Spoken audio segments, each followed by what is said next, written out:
Kings. After Ahab's death, Moab rebelled against Israel. Now Ahaziah had fallen through the lattice of his upper room in Samaria and injured himself.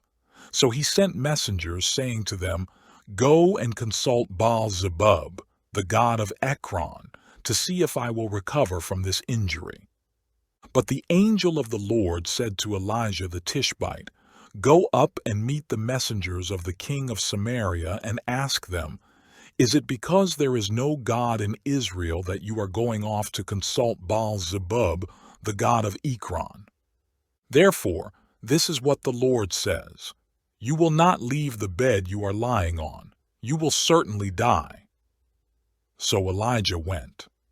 When the messengers returned to the king, he asked them, "Why have you come back?" "A man came to meet us," they replied, "and he said to us, 'Go back to the king who sent you and tell him, this is what the Lord says. Is it because there is no God in Israel that you are sending men to consult Baal-zebub, the god of Ekron? Therefore you will not leave the bed you are lying on. You will certainly die.'"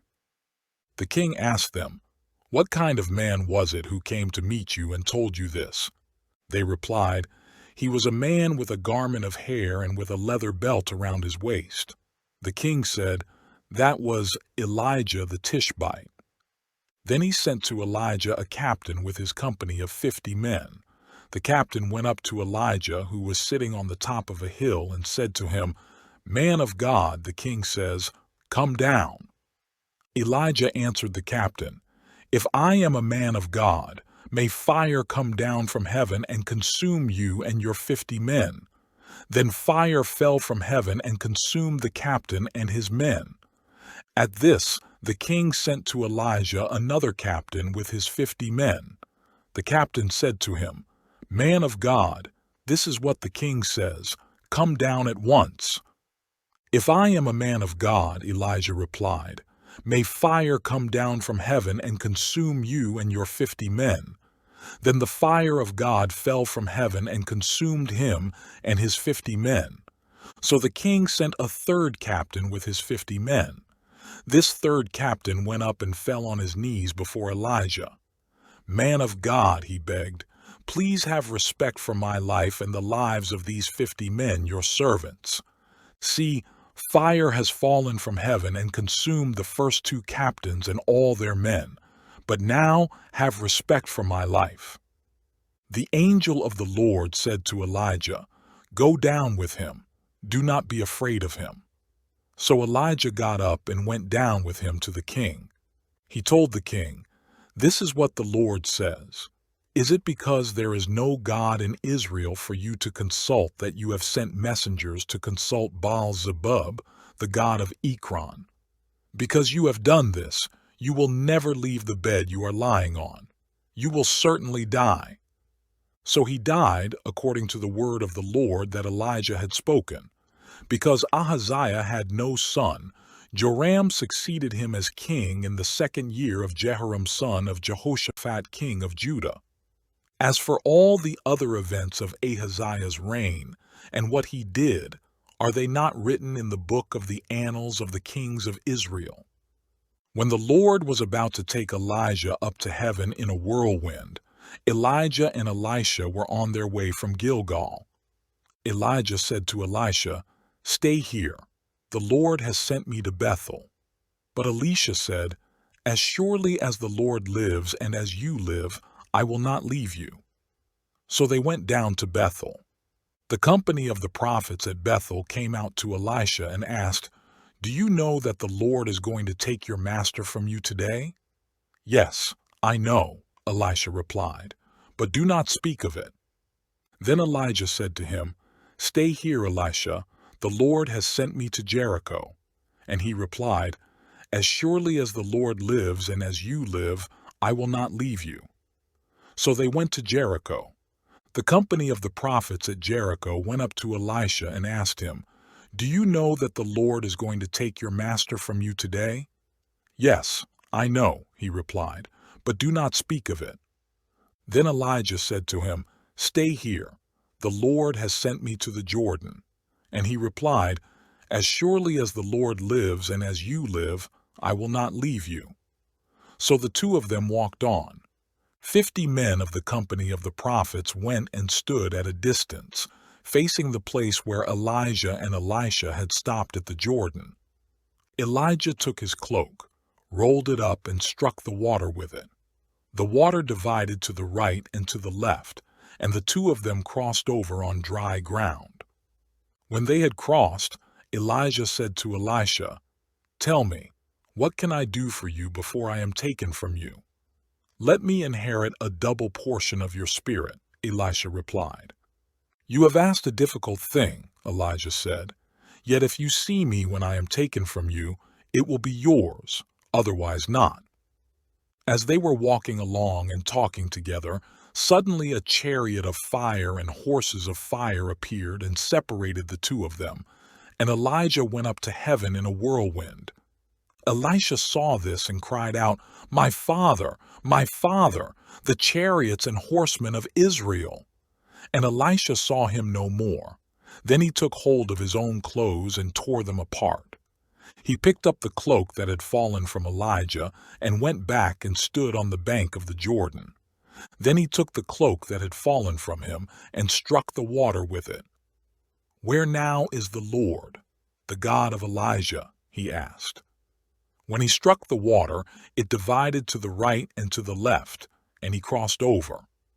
The company of the prophets from Jericho who were watching said, "The spirit of Elijah is resting on Elisha." And they went to meet him and bowed to the ground before him. "Look," they said, "we your servants have 50 able men. Let them go and look for your master. Perhaps the Spirit of the Lord has picked him up and set him down on some mountain or in some valley." "No," Elisha replied, "do not send them." But they persisted until he was too ashamed to refuse. So he said, "Send them." And they sent 50 men, who searched for 3 days but did not find him. When they returned to Elisha, who was staying in Jericho, he said to them, "Didn't I tell you not to go?" The men of the city said to Elisha, "Look, our lord, this town is well situated as you can see, but the water is bad and the land is unproductive. Bring me a new bowl," he said, "and put salt in it." So they brought it to him. Then he went out to the spring and threw the salt into it, saying, "This is what the Lord says, I have healed this water.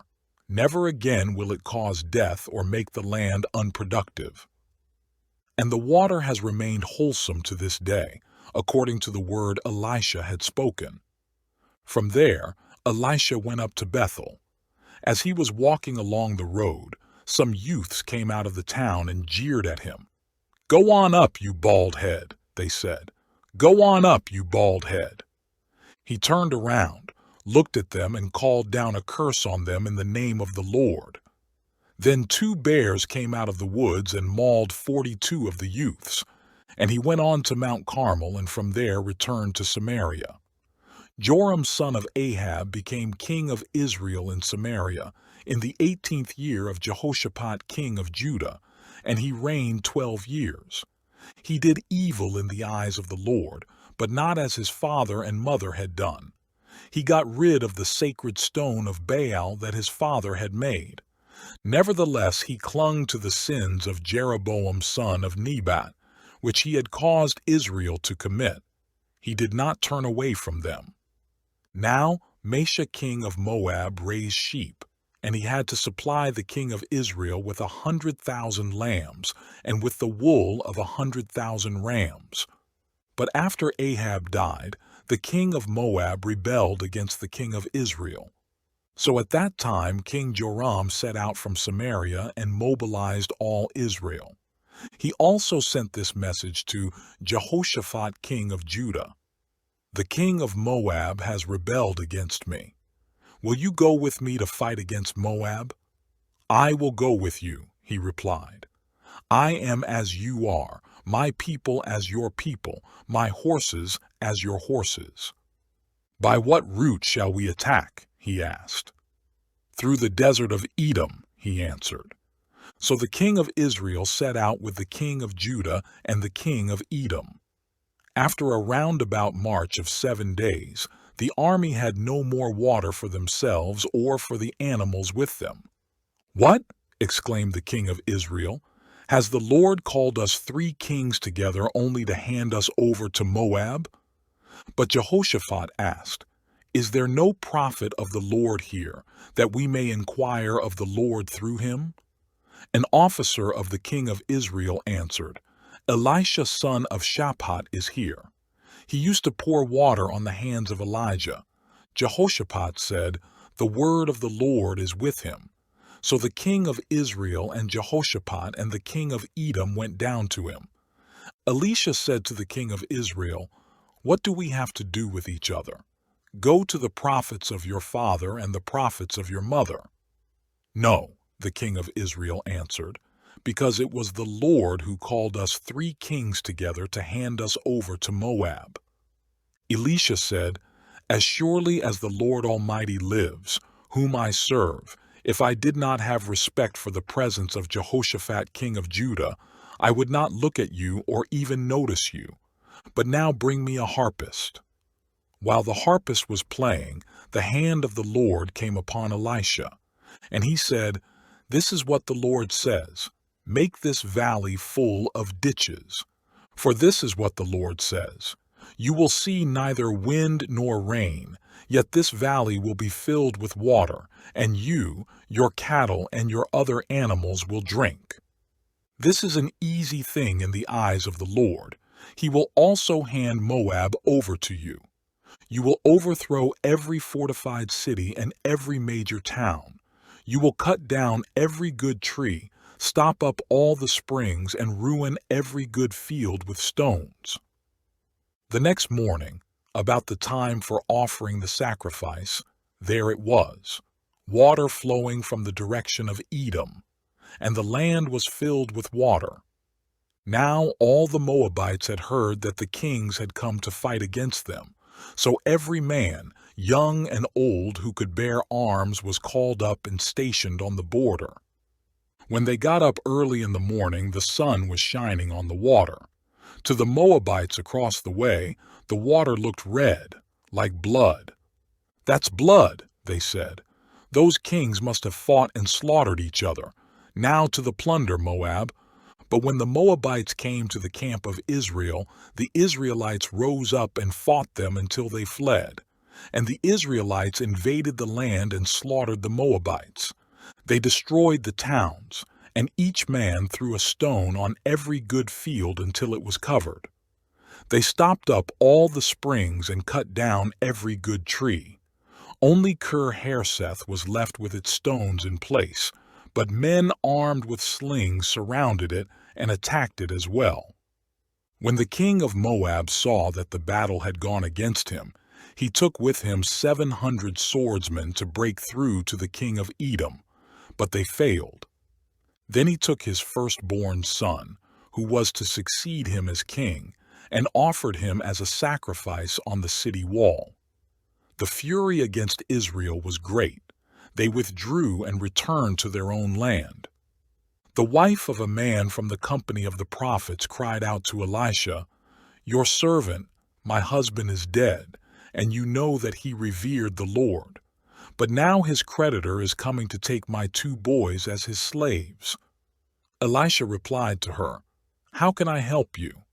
Tell me, what do you have in your house?" "Your servant has nothing there at all," she said, "except a little oil." Elisha said, "Go around and ask all your neighbors for empty jars. Don't ask for just a few. Then go inside and shut the door behind you and your sons. Pour oil into all the jars, and as each is filled, put it to one side." She left him, and afterward shut the door behind her and her sons. They brought the jars to her, and she kept pouring.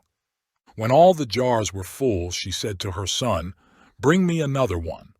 But he replied, "There is not a jar left." Then the oil stopped flowing. She went and told the man of God, and he said, "Go, sell the oil and pay your debts. You and your sons can live on what is left." One day Elisha went to Shunem, and a well-to-do woman was there, who urged him to stay for a meal. So whenever he came by, he stopped there to eat. She said to her husband, "I know that this man who often comes our way is a holy man of God. Let's make a small room on the roof and put in it a bed and a table, a chair and a lamp for him. Then he can stay there whenever he comes to us." One day when Elisha came, he went up to his room and lay down there. He said to his servant Gehazi, "Call the Shunammite." So he called her, and she stood before him. Elisha said to him, "Tell her, you have gone to all this trouble for us. Now what can be done for you?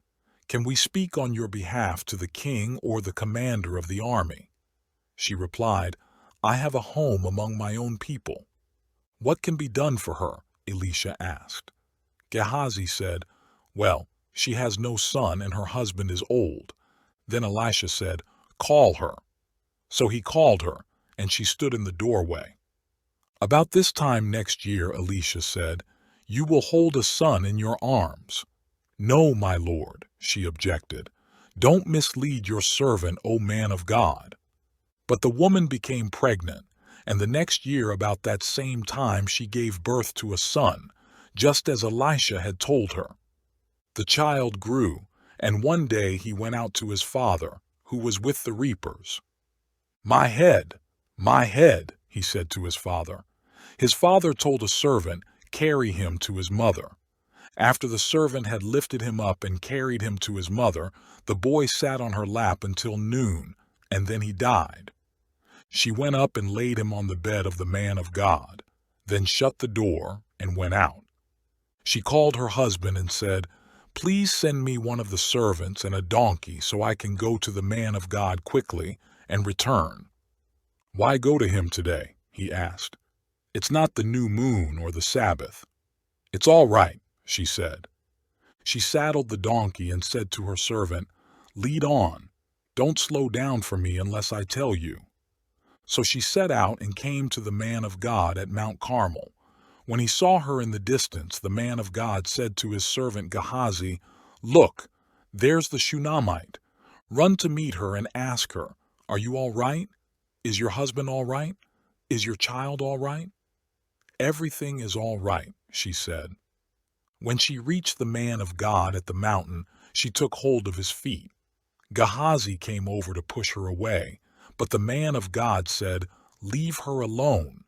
She is in bitter distress, but the Lord has hidden it from me and has not told me why."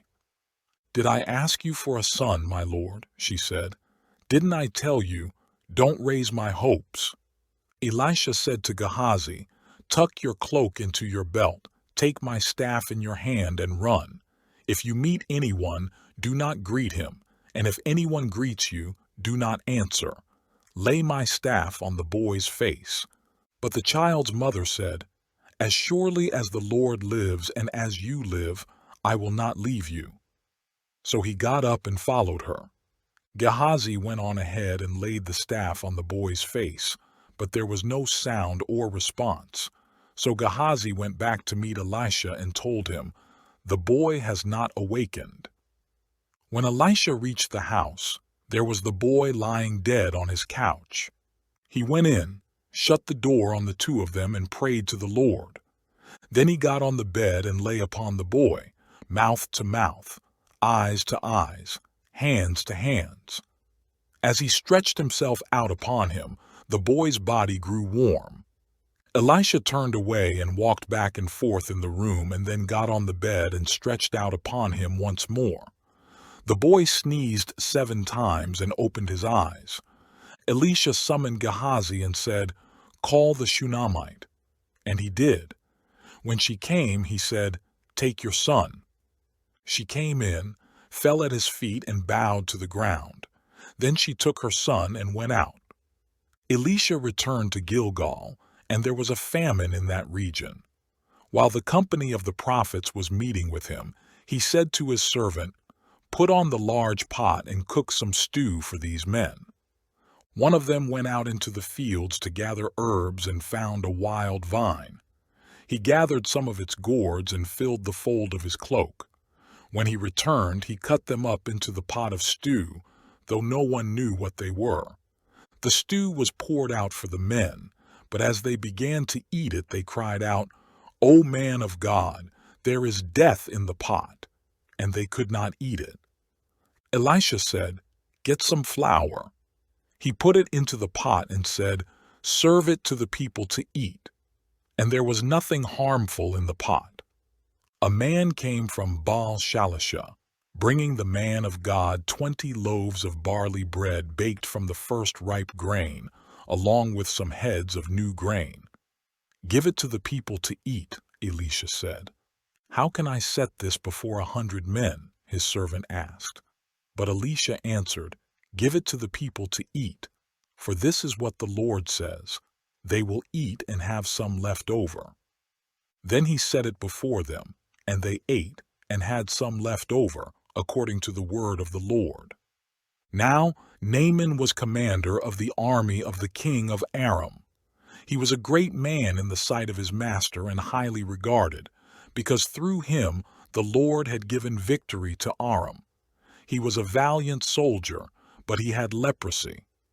Now bands from Aram had gone out and had taken captive a young girl from Israel, and she served Naaman's wife.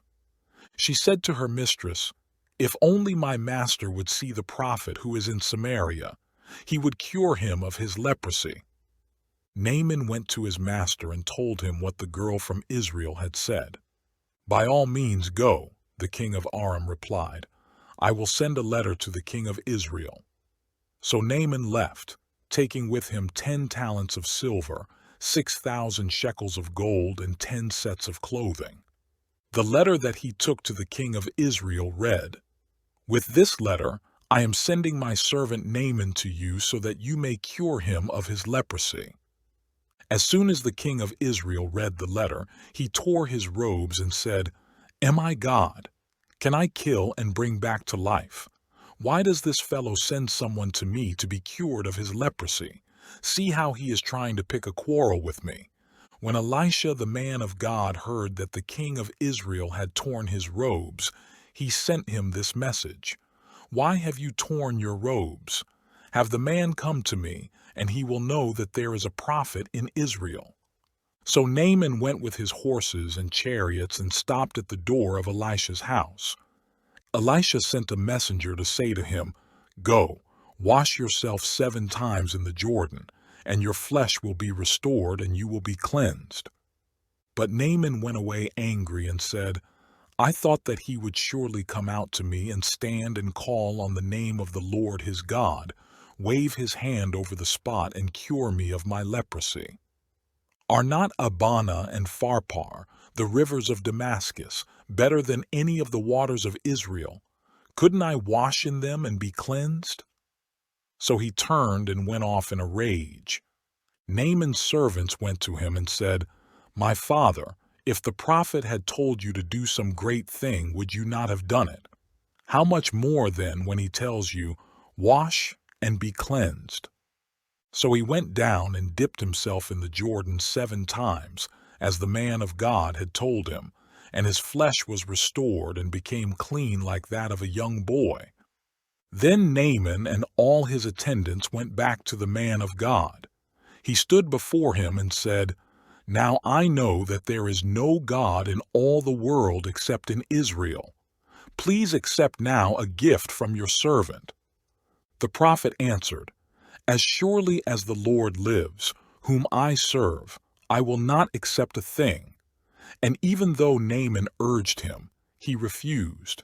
"If you will not," said Naaman, "please let me, your servant, be given as much earth as a pair of mules can carry, for your servant will never again make burnt offerings and sacrifices to any other god but the Lord.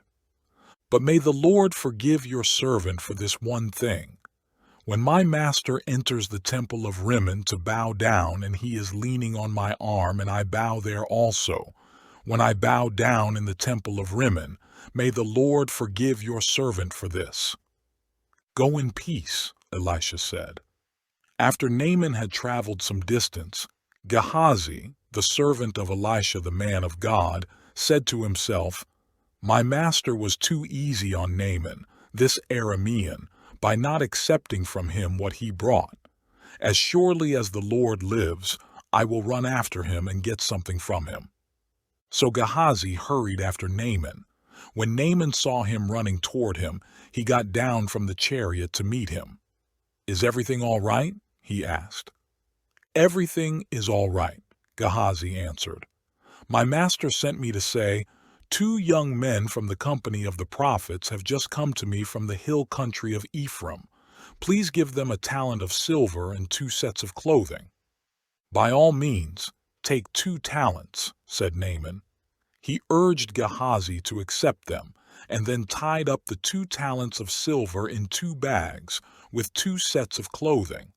He gave them to 2 of his servants, and they carried them ahead of Gehazi. When Gehazi came to the hill, he took the things from the servants and put them away in the house. He sent the men away, and they left. Then he went in and stood before his master Elisha. "Where have you been, Gehazi?" Elisha asked. "Your servant didn't go anywhere," Gehazi answered. But Elisha said to him, "Was not my spirit with you when the man got down from his chariot to meet you?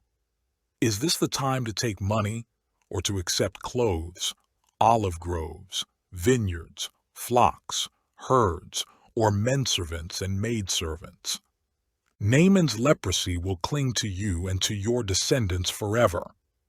Then Gehazi went from Elisha's presence, and he was leprous, as white as snow.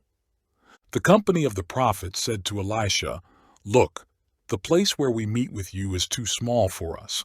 Let us go to the Jordan, where each of us can get a pole, and let us build a place there for us to live." And he said, "Go."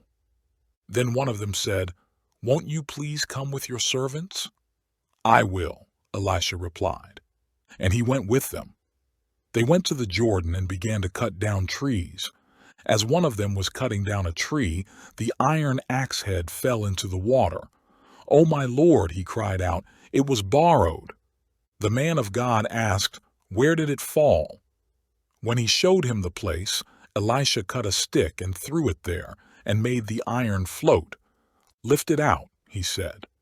Then the man reached out his hand and took it. Now the king of Aram was at war with Israel. After conferring with his officers, he said, "I will set up my camp in such and such a place." The man of God sent word to the king of Israel, "Beware of passing that place, because the Arameans are going down there." So the king of Israel checked on the place indicated by the man of God. Time and again Elisha warned the king, so that he was on his guard in such places. This enraged the king of Aram. He summoned his officers and demanded of them, "Will you not tell me which of us is on the side of the king of Israel?" "None of us, my lord the king," said one of his officers. "But Elisha, the prophet who is in Israel, tells the king of Israel the very words you speak in your bedroom." "Go, find out where he is," the king ordered, "so I can send men and capture him." The report came back, "He is in Dothan." Then he sent horses and chariots and a strong force there. They went by night and surrounded the city. When the servant of the man of God got up and went out early the next morning, an army with horses and chariots had surrounded the city. "Oh, my lord, what shall we do?" the servant asked. "Don't be afraid," the prophet answered. "Those who are with us are more than those who are with them."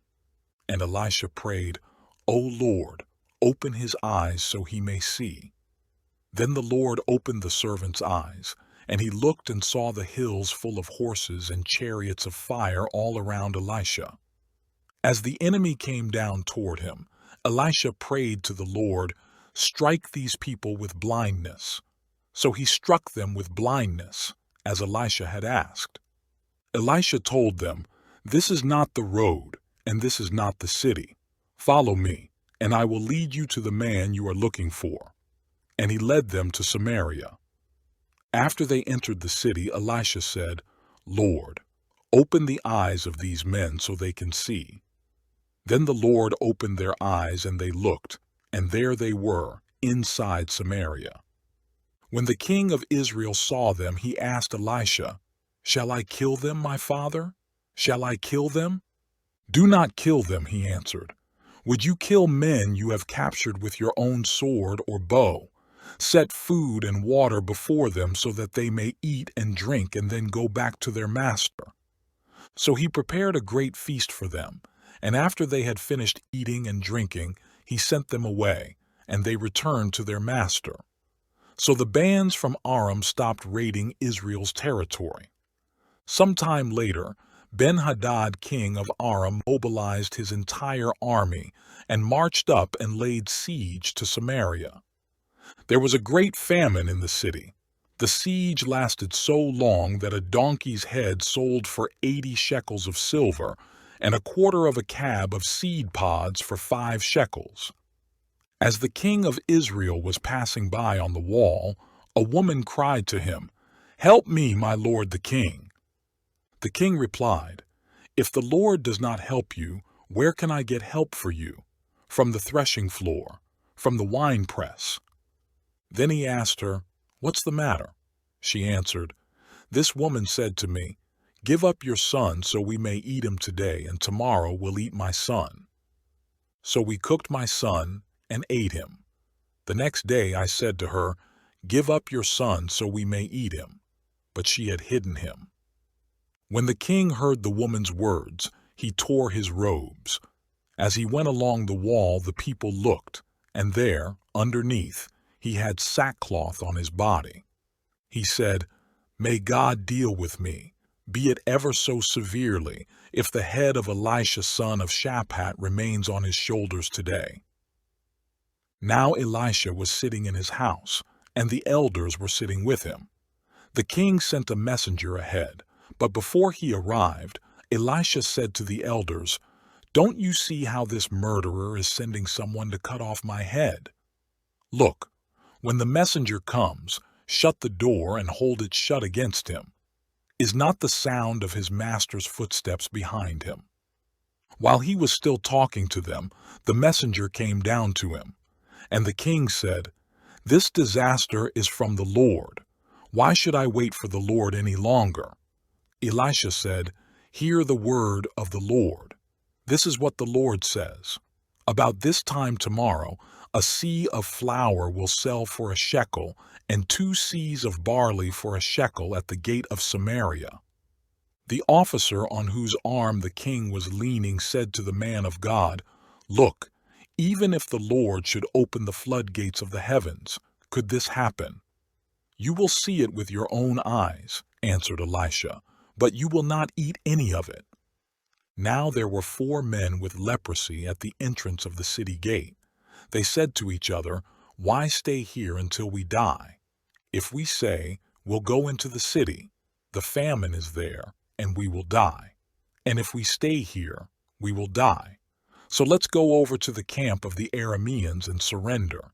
If they spare us, we live. If they kill us, then we die." At dusk, they got up and went to the camp of the Arameans. When they reached the edge of the camp, not a man was there, for the Lord had caused the Arameans to hear the sound of chariots and horses and a great army, so that they said to one another, "Look, the king of Israel has hired the Hittite and Egyptian kings to attack us." So they got up and fled in the dusk and abandoned their tents and their horses and donkeys. They left the camp as it was and ran for their lives. The men who had leprosy reached the edge of the camp and entered one of the tents. They ate and drank and carried away silver, gold, and clothes and went off and hid them. They returned and entered another tent and took some things from it and hid them also. Then they said to each other, "We're not doing right.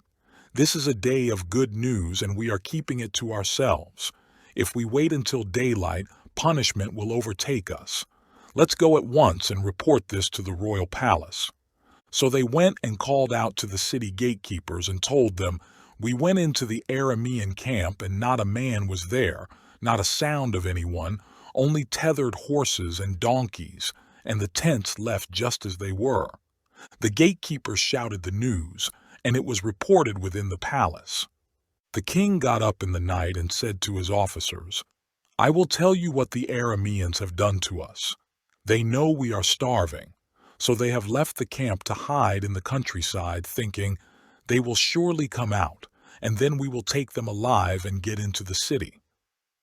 One of his officers answered, "Have some men take 5 of the horses that are left in the city. Their plight will be like that of all the Israelites left here. Yes, they will only be like all these Israelites who are doomed. So let us send them to find out what happened."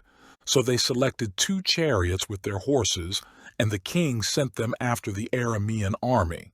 He commanded the drivers, "Go and find out what has happened." They followed them as far as the Jordan, and they found the whole road strewn with the clothing and equipment the Arameans had thrown away in their headlong flight. So the messengers returned and reported to the king. Then the people went out and plundered the camp of the Arameans. So a seah of flour sold for a shekel, and 2 seahs of barley sold for a shekel, as the Lord had said. Now the king had put the officer on whose arm he leaned in charge of the gate, and the people trampled him in the gateway, and he died, just as the man of God had foretold when the king came down to his house. It happened as the man of God had said to the king, "About this time tomorrow, a seah of flour will sell for a shekel, and 2 seahs of barley for a shekel at the gate of Samaria." The officer had said to the man of God, "Look, even if the Lord should open the floodgates of the heavens, could this happen?" The man of God had replied, "You will see it with your own eyes, but you will not eat any of it." And that is exactly what happened to him, for the people trampled him in the gateway, and he died. Now Elisha had said to the woman whose son he had restored to life, "Go away with your family and stay for a while wherever you can, because the Lord has decreed a famine in the land that will last 7 years." The woman proceeded to do as the man of God said. She and her family went away and stayed in the land of the Philistines 7 years. At the end of the 7 years she came back from the land of the Philistines and went to the king to beg for her house and land. The king was talking to Gehazi, the servant of the man of God, and had said, "Tell me about all the great things Elisha has done." Just as Gehazi was telling the king how Elisha had restored the dead to life, the woman whose son Elisha had brought back to life came to beg the king for her house and land. Gehazi said, "This is the woman, my lord the king, and this is her son whom Elisha restored to life." The king asked the woman about it, and she told him. Then he assigned an official to her case and said to him, "Give back everything that belonged to her, including all the income from her land from the day she left the country until now." Elisha went to Damascus, and Ben-Hadad king of Aram was ill. When the king was told, "The man of God has come all the way up here," he said to Hazael, "Take a gift with you and go to meet the man of God. Consult the Lord through him. Ask him, 'Will I recover from this illness?'" Hazael went to meet Elisha, taking with him as a gift 40 camel loads of all the finest wares of Damascus. He went in and stood before him and said, "Your son Ben-Hadad king of Aram has sent me to ask, 'Will I recover from this illness?'" Elisha answered, "Go and say to him, 'You will certainly recover, but the Lord has revealed to me that he will in fact die.'" He stared at him with a fixed gaze until Hazael felt ashamed. Then the man of God began to weep. "Why is my Lord weeping?" asked Hazael. "Because I know the harm you will do to the Israelites," he answered. "You will set fire to their fortified places, kill their young men with the sword, dash their little children to the ground, and rip open their pregnant women." Hazael said, "How could your servant, a mere dog, accomplish such a feat?" "The Lord has shown me that you will become king of Aram," answered Elisha. Then Hazael left Elisha and returned to his master. When Ben-Hadad asked, "What did Elisha say to you?" Hazael replied, "He told me that you would certainly recover." But the next day he took a thick cloth, soaked it in water, and spread it over the king's face, so that he died. Then Hazael succeeded him as king. In the 5th year of Joram son of Ahab king of Israel, when Jehoshaphat was king of Judah, Jehoram son of Jehoshaphat began his reign as king of Judah. He was 32 years old when he became king, and he reigned in Jerusalem 8 years. He walked in the ways of the kings of Israel, as the house of Ahab had done, for he married a daughter of Ahab. He did evil in the eyes of the Lord. Nevertheless, for the sake of his servant David, the Lord was not willing to destroy Judah. He had promised to maintain a lamp for David and his descendants forever. In the time of Jehoram, Edom rebelled against Judah and set up its own king.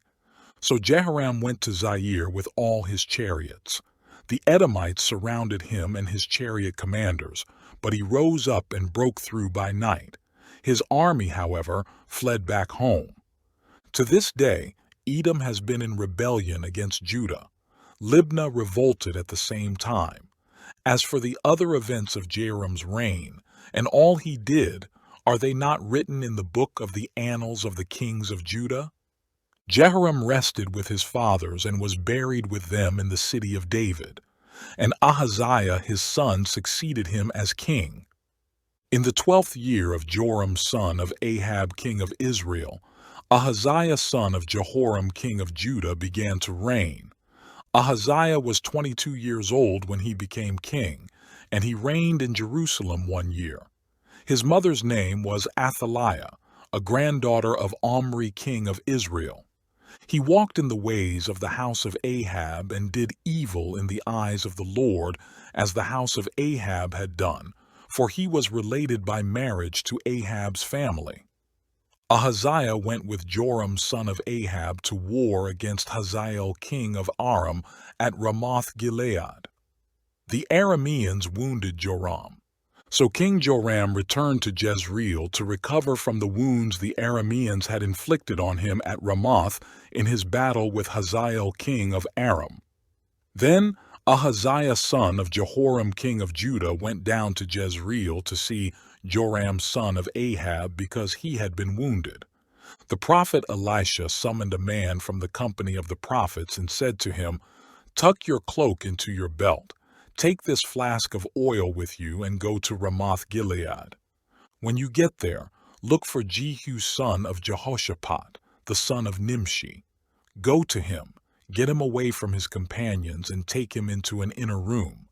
Then take the flask and pour the oil on his head and declare, 'This is what the Lord says, I anoint you king over Israel.' Then open the door and run. Don't delay."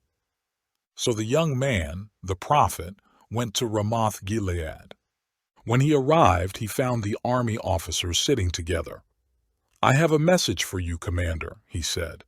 "For which of us?" asked Jehu. "For you, commander," he replied. Jehu got up and went into the house.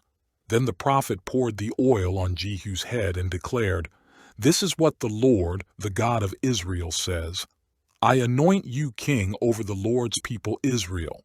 You are to destroy the house of Ahab your master, and I will avenge the blood of my servants the prophets and the blood of all the Lord's servants shed by Jezebel.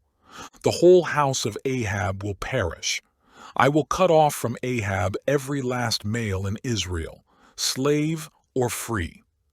I will make the house of Ahab like the house of Jeroboam son of Nebat, and like the house of Baasha son of Ahijah.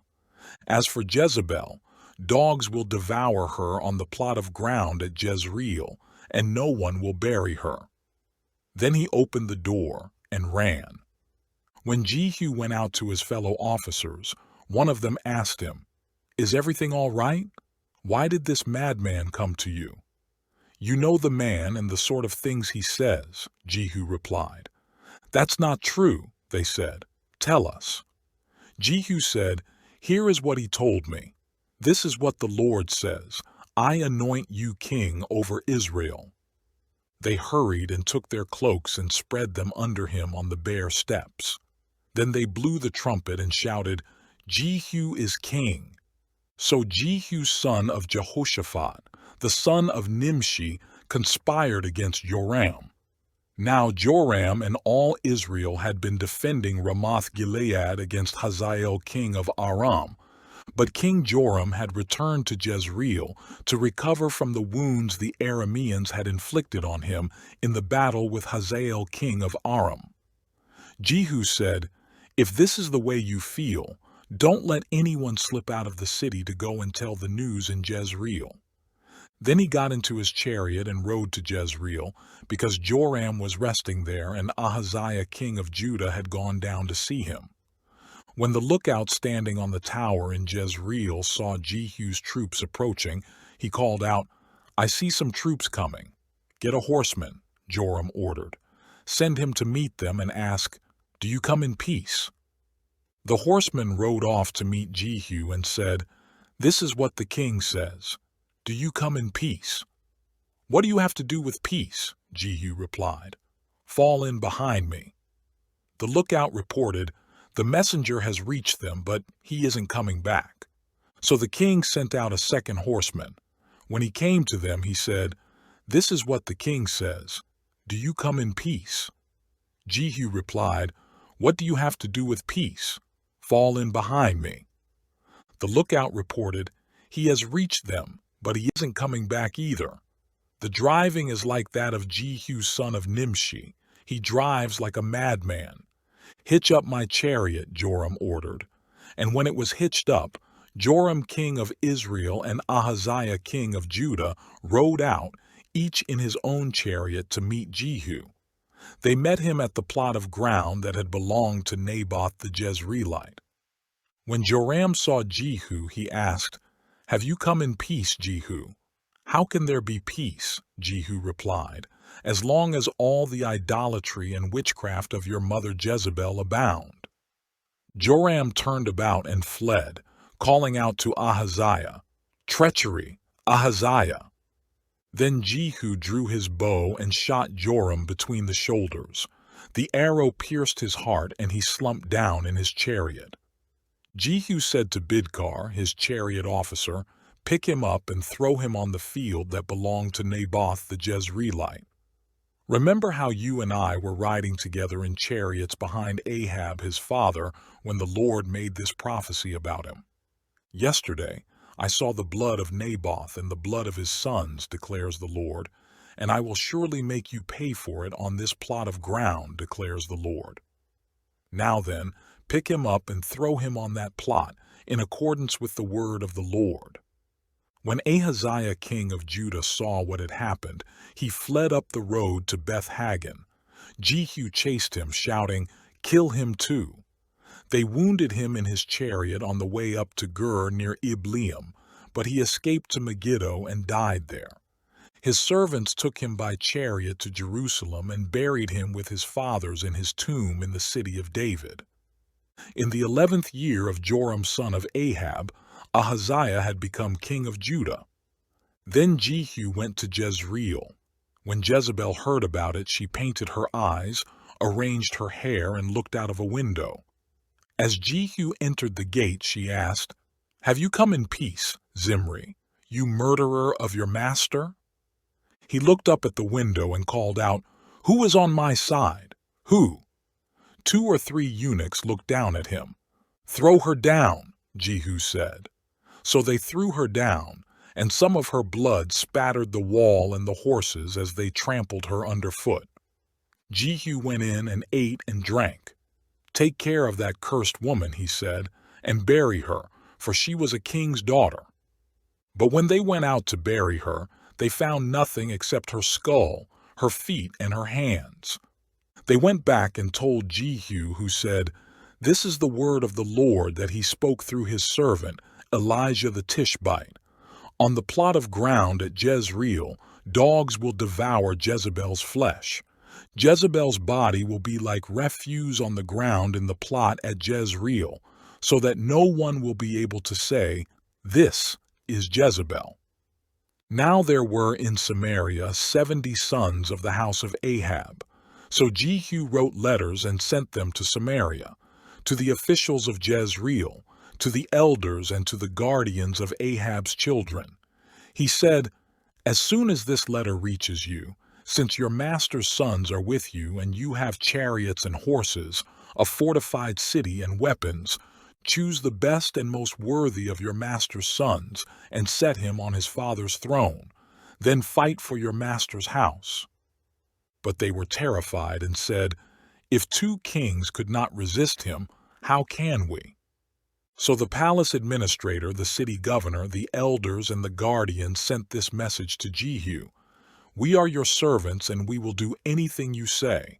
We will not appoint anyone as king. You do whatever you think best." Then Jehu wrote them a second letter, saying, "If you are on my side and will obey me, take the heads of your master's sons and come to me in Jezreel by this time tomorrow." Now the royal princes, 70 of them, were with the leading men of the city, who were rearing them. When the letter arrived, these men took the princes and slaughtered all 70 of them. They put their heads in baskets and sent them to Jehu in Jezreel. When the messenger arrived, he told Jehu, "They have brought the heads of the princes." Then Jehu ordered, "Put them in 2 piles at the entrance of the city gate until morning." The next morning Jehu went out. He stood before all the people and said, "You are innocent. It was I who conspired against my master and killed him, but who killed all these? Know then that not a word the Lord has spoken against the house of Ahab will fail.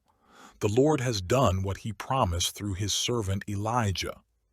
So Jehu killed everyone in Jezreel who remained of the house of Ahab, as well as all his chief men, his close friends, and his priests, leaving him no survivor.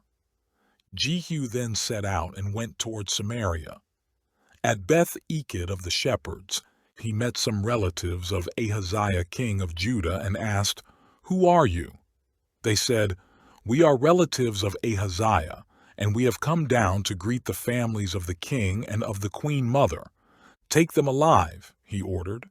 So they took them alive and slaughtered them by the well of Beth-Eked, 42 men. He left no survivor. After he left there, he came upon Jehonadab son of Rechab, who was on his way to meet him. Jehu greeted him and said, "Are you in accord with me as I am with you?" "I am," Jehonadab answered. "If so," said Jehu, "give me your hand." So he did, and Jehu helped him up into the chariot. Jehu said, "Come with me and see my zeal for the Lord." Then he had him ride along in his chariot. When Jehu came to Samaria, he killed all who were left there of Ahab's family. He destroyed them according to the word of the Lord spoken to Elijah. Then Jehu brought all the people together and said to them, "Ahab served Baal a little. Jehu will serve him much. Now summon all the prophets of Baal, all his ministers and all his priests. See that no one is missing, because I am going to hold a great sacrifice for Baal. Anyone who fails to come will no longer live." But Jehu was acting deceptively in order to destroy the ministers of Baal. Jehu said, "Call an assembly in honor of Baal." So they proclaimed it. Then he sent word throughout Israel, and all the ministers of Baal came. Not one stayed away. They crowded into the temple of Baal until it was full from one end to the other. And Jehu said to the keeper of the wardrobe, "Bring robes for all the ministers of Baal." So he brought out robes for them. Then Jehu and Jehonadab son of Rechab went into the temple of Baal. Jehu said to the ministers of Baal, "Look around and see that no servants of the Lord are here with you, only ministers of Baal." So they went in to make sacrifices and burnt offerings.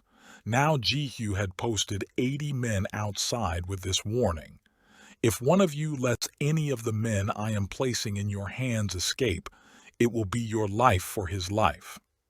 As soon as Jehu had finished making the burnt offering, he ordered the guards and officers, "Go in and kill them. Let no one escape." So they cut them down with the sword. The guards and officers threw the bodies out and then entered the inner shrine of the temple of Baal. They brought the sacred stone out of the temple of Baal and burned it. They demolished the sacred stone of Baal and tore down the temple of Baal, and people have used it for a latrine to this day. So Jehu destroyed Baal worship in Israel. However, he did not turn away from the sins of Jeroboam son of Nebat, which he had caused Israel to commit, the worship of the golden calves at Bethel and Dan. The Lord said to Jehu, "Because you have done well in accomplishing what is right in my eyes and have done to the house of Ahab all I had in mind to do, your descendants will sit on the throne of Israel to the 4th generation." Yet Jehu was not careful to keep the law of the Lord, the God of Israel, with all his heart. He did not turn away from the sins of Jeroboam, which he had caused Israel to commit. In those days the Lord began to reduce the size of Israel. Hazael overpowered the Israelites throughout their territory. East of the Jordan in all the land of Gilead, the region of Gad, Reuben, and Manasseh, from Aroer by the Arnon Gorge through Gilead to Bashan. As for the other events of Jehu's reign, all he did, and all his achievements, are they not written in the book of the annals of the kings of Israel? Jehu rested with his fathers and was buried in Samaria, and Jehoahaz his son succeeded him as king. The time that Jehu reigned over Israel in Samaria was 28 years, 2 Ki. When Athaliah, the mother of Ahaziah, saw that her son was dead, she proceeded to destroy the whole royal family. But Jehosheba, the daughter of King Jehoram and sister of Ahaziah, took Joash son of Ahaziah and stole him away from among the royal princes, who were about to be murdered. She put him and his nurse in a bedroom to hide him from Athaliah, so he was not killed. He remained hidden with his nurse at the temple of the Lord for 6 years while Athaliah ruled the land. In the 7th year Jehoiada sent for the commanders of units of 100, the Carites and the guards, and had them brought to him at the temple of the Lord. He made a covenant with them and put them under oath at the temple of the Lord. Then he showed them the king's son. He commanded them, saying, "This is what you are to do. You who are in the 3 companies that are going on duty on the Sabbath, a third of you guarding the royal palace, a third at the Sur gate, and a third at the gate behind the guard, who take turns guarding the temple. And you who are in the other 2 companies that normally go off Sabbath duty are all to guard the temple for the king. Station yourselves around the king, each man with his weapon in his hand. Anyone who approaches your ranks must be put to death. Stay close to the king wherever he goes." The commanders of units of 100 did just as Jehoiada the priest ordered. Each one took his men, those who were going on duty on the Sabbath and those who were going off duty, and came to Jehoiada the priest. Then he gave the commanders the spears and shields that had belonged to King David and that were in the temple of the Lord. The guards, each with his weapon in his hand, stationed themselves around the king, near the altar and the temple, from the south side to the north side of the temple. Jehoiada brought out the king's son and put the crown on him. He presented him with a copy of the covenant and proclaimed him king. They anointed him, and the people clapped their hands and shouted, "Long live the king!" When Athaliah heard the noise made by the guards and the people, she went to the people at the temple of the Lord. She looked, and there was the king, standing by the pillar, as the custom was. The officers and the trumpeters were beside the king, and all the people of the land were rejoicing and blowing trumpets. Then Athaliah tore her robes and called out, "Treason! Treason!" Jehoiada, The priest ordered the commanders of units of 100, who were in charge of the troops, "Bring her out between the ranks and put to the sword anyone who follows her." For the priest had said, "She must not be put to death in the temple of the Lord." So they seized her as she reached the place where the horses enter the palace grounds, and there she was put to death. Jehoiada then made a covenant between the Lord and the king and people that they would be the Lord's people. He also made a covenant between the king and the people. All the people of the land went to the temple of Baal and tore it down. They smashed the altars and idols to pieces and killed Matan, the priest of Baal, in front of the altars. Then Jehoiada the priest posted guards at the temple of the Lord. He took with him the commanders of hundreds, the Carites, the guards, and all the people of the land, and together they brought the king down from the temple of the Lord and went into the palace, entering by way of the gate of the guards. The king then took his place on the royal throne, and all the people of the land rejoiced. And the city was quiet because Athaliah had been slain with the sword at the palace. Joash was 7 years old when he began to reign. In the 7th year of Jehu, Joash became king, and he reigned in Jerusalem 40 years. His mother's name was Zebiah. She was from Beersheba. Joash did what was right in the eyes of the Lord all the years Jehoiada the priest instructed him. The high places, however, were not removed. The people continued to offer sacrifices and burn incense there.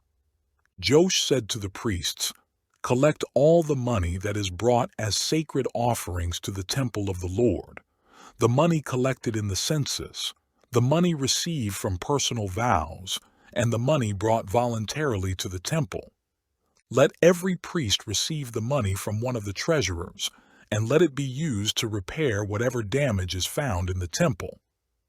But by the 23rd year of King Joash, the priests still had not repaired the temple. Therefore, King Joash summoned Jehoiada the priest and the other priests and asked them, "Why aren't you repairing the damage done to the temple? Take no more money from your treasurers, but hand it over for repairing the temple." The priests agreed that they would not collect any more money from the people and that they would not repair the temple themselves. Jehoiada the priest took a chest and bored a hole in its lid. He placed it beside the altar on the right side as one enters the temple of the Lord. The priests who guarded the entrance put into the chest all the money that was brought to the temple of the Lord. Whenever they saw that there was a large amount of money in the chest, the royal secretary and the high priest came, counted the money that had been brought into the temple of the Lord, and put it into bags. When the amount had been determined, they gave the money to the men appointed to supervise the work on the temple. With it, they paid those who worked on the temple of the Lord, the carpenters and builders, the masons and stonecutters.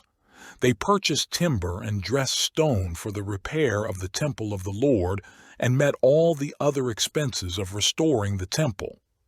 The money brought into the temple was not spent for making silver basins, wick trimmers, sprinkling bowls, trumpets, or any other articles of gold or silver for the temple of the Lord. It was paid to the workmen who used it to repair the temple. They did not require an accounting from those to whom they gave the money to pay the workers, because they acted with complete honesty. The money from the guilt offerings and sin offerings was not brought into the temple of the Lord. It belonged to the priests. About this time, Hazael king of Aram went up and attacked Gath and captured it. Then he turned to attack Jerusalem.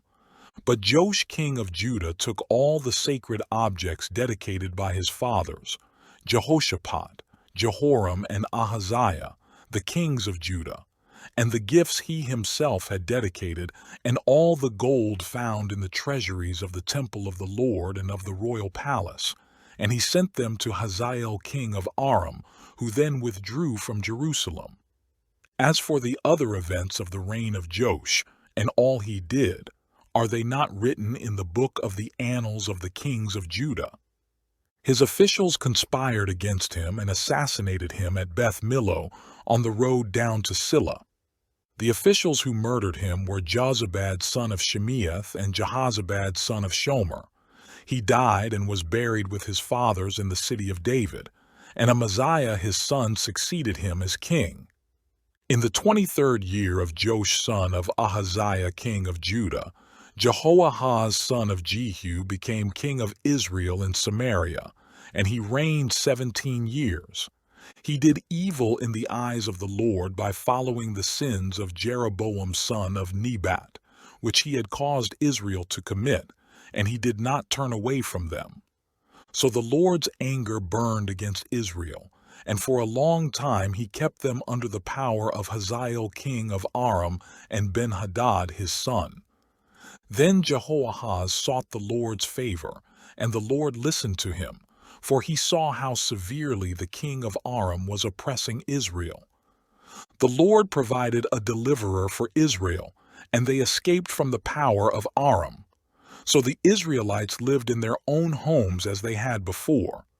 But they did not turn away from the sins of the house of Jeroboam, which he had caused Israel to commit. They continued in them. Also, the Asherah pole remained standing in Samaria. Nothing had been left of the army of Jehoahaz except 50 horsemen, 10 chariots, and 10,000 foot soldiers, for the king of Aram had destroyed the rest and made them like the dust at threshing time. As for the other events of the reign of Jehoahaz, all he did and his achievements, are they not written in the book of the annals of the kings of Israel? Jehoahaz rested with his fathers and was buried in Samaria, and Jehoash his son succeeded him as king. In the 37th year of Joash king of Judah, Jehoash son of Jehoahaz became king of Israel in Samaria, and he reigned 16 years. He did evil in the eyes of the Lord and did not turn away from any of the sins of Jeroboam son of Nebat, which he had caused Israel to commit. He continued in them. As for the other events of the reign of Jehoash, all he did and his achievements, including his war against Amaziah king of Judah, are they not written in the book of the annals of the kings of Israel? Jehoash rested with his fathers, and Jeroboam succeeded him on the throne. Jehoash was buried in Samaria with the kings of Israel. Now Elisha was suffering from the illness from which he died. Jehoash king of Israel went down to see him and wept over him. My father, he cried, the chariots and horsemen of Israel. Elisha said, Get a bow and some arrows, and he did so. Take the bow in your hands, he said to the king of Israel. When he had taken it, Elisha put his hands on the king's hands. Open the east window, he said, and he opened it. Shoot, Elisha said, and he shot. The Lord's arrow of victory, the arrow of victory over Aram, Elisha declared. You will completely destroy the Arameans at Aphek. Then he said, Take the arrows, and the king took them. Elisha told him, Strike the ground. He struck it 3 times and stopped. The man of God was angry with him and said, You should have struck the ground 5 or 6 times. Then you would have defeated Aram and completely destroyed it. But now you will defeat it only 3 times. Elisha died and was buried. Now Moabite raiders used to enter the country every spring. Once while some Israelites were burying a man, suddenly they saw a band of raiders. So they threw the man's body into Elisha's tomb. When the body touched Elisha's bones, the man came to life and stood up on his feet. Hazael king of Aram oppressed Israel throughout the reign of Jehoahaz. But the Lord was gracious to them, and had compassion, and showed concern for them because of his covenant with Abraham, Isaac, and Jacob. To this day, he has been unwilling to destroy them or banish them from his presence. Hazael king of Aram died, and Ben-Hadad his son succeeded him as king. Then Jehoash son of Jehoahaz recaptured from Ben-Hadad son of Hazael the towns he had taken in battle from his father Jehoahaz. 3 times Jehoash defeated him, and so he recovered the Israelite towns. In the 2nd year of Jehoash son of Jehoahaz king of Israel, Amaziah son of Joash king of Judah began to reign. He was 25 years old when he became king, and he reigned in Jerusalem 29 years. His mother's name was Jehoaddin. She was from Jerusalem. He did what was right in the eyes of the Lord, but not as his father David had done. In everything he followed the example of his father Joash. The high places, however, were not removed. The people continued to offer sacrifices and burn incense there. After the kingdom was firmly in his grasp, he executed the officials who had murdered his father the king. Yet he did not put the sons of the assassins to death, in accordance with what is written in the book of the law of Moses, where the Lord commanded, "Fathers shall not be put to death for their children, nor children put to death for their fathers. Each is to die for his own sins." He was the one who defeated 10,000 Edomites in the Valley of Salt and captured Salah in battle, calling it Joktheel, the name it has to this day. Then Amaziah sent messengers to Jehoash, son of Jehoahaz, the son of Jehu, king of Israel, with the challenge, "Come, meet me face to face." But Jehoash king of Israel replied to Amaziah king of Judah, "A thistle in Lebanon sent a message to a cedar in Lebanon, 'Give your daughter to my son in marriage.' Then a wild beast in Lebanon came along and trampled the thistle underfoot. You have indeed defeated Edom, and now you are arrogant. Glory in your victory, but stay at home. Why ask for trouble and cause your own downfall and that of Judah also?" Amaziah, however, would not listen, so Jehoash king of Israel attacked. He and Amaziah king of Judah faced each other at Beth-Shemesh in Judah. Judah was routed by Israel, and every man fled to his home. Jehoash king of Israel captured Amaziah king of Judah, the son of Joash, the son of Ahaziah, at Beth-Shemesh. Then Jehoash went to Jerusalem and broke down the wall of Jerusalem from the Ephraim gate to the corner gate, a section about 600 feet long. He took all the gold and silver and all the articles found in the temple of the Lord and in the treasuries of the royal palace. He also took hostages and returned to Samaria. As for the other events of the reign of Jehoash, what he did and his achievements, including his war against Amaziah king of Judah, are they not written in the book of the annals of the kings of Israel? Jehoash rested with his fathers and was buried in Samaria with the kings of Israel, and Jeroboam, his son, succeeded him as king.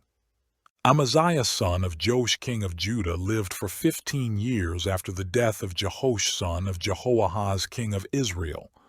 As for the other events of Amaziah's reign, are they not written in the book of the annals of the kings of Judah? They conspired against him in Jerusalem, and he fled to Lachish, but they sent men after him to Lachish and killed him there.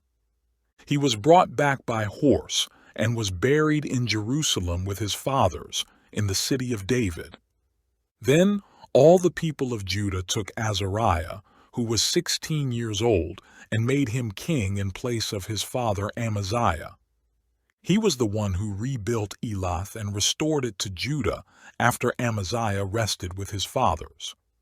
In the 15th year of Amaziah son of Joash king of Judah, Jeroboam son of Jehoash king of Israel became king in Samaria, and he reigned 41 years. He did evil in the eyes of the Lord, and did not turn away from any of the sins of Jeroboam son of Nebat, which he had caused Israel to commit. He was the one who restored the boundaries of Israel from Lebo-Hamath to the Sea of the Arabah, in accordance with the word of the Lord, the God of Israel, spoken through his servant Jonah son of Amittai, the prophet from Gath-Hepher. The Lord had seen how bitterly everyone in Israel, whether slave or free, was suffering. There was no one to help them. And since the Lord had not said he would blot out the name of Israel from under heaven, he saved them by the hand of Jeroboam son of Jehoash. As for the other events of Jeroboam's reign, all he did and his military achievements, including how he recovered for Israel both Damascus and Hamath, which had belonged to Yahweh, are they not written in the book of the annals of the kings of Israel? Jeroboam rested with his fathers, the kings of Israel, and Zechariah his son succeeded him as king. In the 27th year of Jeroboam king of Israel, Azariah son of Amaziah king of Judah began to reign. He was 16 years old when he became king, and he reigned in Jerusalem 52 years. His mother's name was Jechaliah. She was from Jerusalem. He did what was right in the eyes of the Lord, just as his father Amaziah had done. The high places, however, were not removed. The people continued to offer sacrifices and burn incense there. The Lord afflicted the king with leprosy until the day he died, and he lived in a separate house. Jotham the king's son had charge of the palace and governed the people of the land. As for the other events of Azariah's reign and all he did, are they not written in the book of the annals of the kings of Judah? Azariah rested with his fathers and was buried near them in the city of David, and Jotham his son succeeded him as king. In the 38th year of Azariah king of Judah, Zechariah son of Jeroboam became king of Israel in Samaria, and he reigned 6 months. He did evil in the eyes of the Lord as his fathers had done. He did not turn away from the sins of Jeroboam son of Nebat, which he had caused Israel to commit. Shallum son of Jabesh conspired against Zechariah. He attacked him in front of the people, assassinated him, and succeeded him as king. The other events of Zechariah's reign are written in the book of the annals of the kings of Israel. So the word of the Lord spoken to Jehu was fulfilled. Your descendants will sit on the throne of Israel to the 4th generation. Shallum son of Jabesh became king in the 39th year of Uzziah king of Judah, and he reigned in Samaria 1 month. Then Menahem son of Gadi went from Tirzah up to Samaria. He attacked Shallum son of Jabesh in Samaria, assassinated him, and succeeded him as king. The other events of Shallum's reign and the conspiracy he led are written in the book of the annals of the kings of Israel. At that time Menahem, starting out from Tirzah, attacked Tifsah and everyone in the city and its vicinity, because they refused to open their gates. He sacked Tifsah and ripped open all the pregnant women. In the 39th year of Azariah king of Judah, Menahem son of Gadi became king of Israel, and he reigned in Samaria 10 years. He did evil in the eyes of the Lord. During his entire reign he did not turn away from the sins of Jeroboam son of Nebat, which he had caused Israel to commit. Then Pul king of Assyria invaded the land, and Menahem gave him 1,000 talents of silver to gain his support and strengthen his own hold on the kingdom. Menahem exacted this money from Israel. Every wealthy man had to contribute 50 shekels of silver to be given to the king of Assyria. So the king of Assyria withdrew and stayed in the land no longer. As for the other events of Menahem's reign and all he did, are they not written in the book of the annals of the kings of Israel? Menahem rested with his fathers, and Pekahiah his son succeeded him as king. In the 50th year of Azariah king of Judah, Pekahiah son of Menahem became king of Israel in Samaria, and he reigned 2 years. Pekahiah did evil in the eyes of the Lord. He did not turn away from the sins of Jeroboam son of Nebat, which he had caused Israel to commit. One of his chief officers, Pekah son of Remaliah, conspired against him. Taking 50 men of Gilead with him, he assassinated Pekahiah, along with Argob and Arieh, in the citadel of the royal palace at Samaria. So Pekah killed Pekahiah and succeeded him as king. The other events of Pekahiah's reign and all he did are written in the book of the Annals of the Kings of Israel. In the 52nd year of Azariah king of Judah, Pekah son of Remaliah became king of Israel in Samaria, and he reigned 20 years. He did evil in the eyes of the Lord. He did not turn away from the sins of Jeroboam son of Nebat, which he had caused Israel to commit. In the time of Pekah king of Israel, Tiglath-Pileser king of Assyria came and took Ijon, Abel-Beth-Maachah, Janoah, Kadesh, and Hazor. He took Gilead and Galilee, including all the land of Naphtali, and deported the people to Assyria. Then Hoshea son of Elah conspired against Pekah son of Remaliah. He attacked and assassinated him, and then succeeded him as king in the 20th year of Jotham son of Uzziah. As for the other events of Pekah's reign and all he did, are they not written in the book of the Annals of the Kings of Israel? In the 2nd year of Pekah son of Remaliah king of Israel, Jotham son of Uzziah king of Judah began to reign. He was 25 years old when he became king, and he reigned in Jerusalem 16 years. His mother's name was Jerusha daughter of Zadok. He did what was right in the eyes of the Lord, just as his father Uzziah had done. The high places, however, were not removed. The people continued to offer sacrifices and burn incense there. Jotham rebuilt the upper gate of the temple of the Lord. As for the other events of Jotham's reign and what he did, are they not written in the book of the Annals of the Kings of Judah? In those days the Lord began to send Rezin king of Aram and Pekah son of Remaliah against Judah. Jotham rested with his fathers and was buried with them in the city of David, the city of his father, and Ahaz his son succeeded him as king. In the 17th year of Pekah son of Remaliah, Ahaz son of Jotham king of Judah began to reign. Ahaz was 20 years old when he became king, and he reigned in Jerusalem 16 years. Unlike David his father, he did not do what was right in the eyes of the Lord his God. He walked in the ways of the kings of Israel and even sacrificed his son in the fire, following the detestable ways of the nations the Lord had driven out before the Israelites. He offered sacrifices and burned incense at the high places, on the hilltops and under every spreading tree. Then Rezin king of Aram and Pekah son of Remaliah king of Israel marched up to fight against Jerusalem and besieged Ahaz, but they could not overpower him. At that time, Rezin king of Aram recovered Elath for Aram by driving out the men of Judah. Edomites then moved into Elath and have lived there to this day. Ahaz sent messengers to say to Tiglath-Pileser king of Assyria, I am your servant and vassal. Come up and save me out of the hand of the king of Aram and of the king of Israel who are attacking me. And Ahaz took the silver and gold found in the temple of the Lord and in the treasuries of the royal palace, and sent it as a gift to the king of Assyria.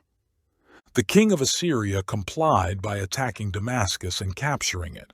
He deported its inhabitants to Kir and put Rezin to death. Then King Ahaz went to Damascus to meet Tiglath-Pileser, king of Assyria.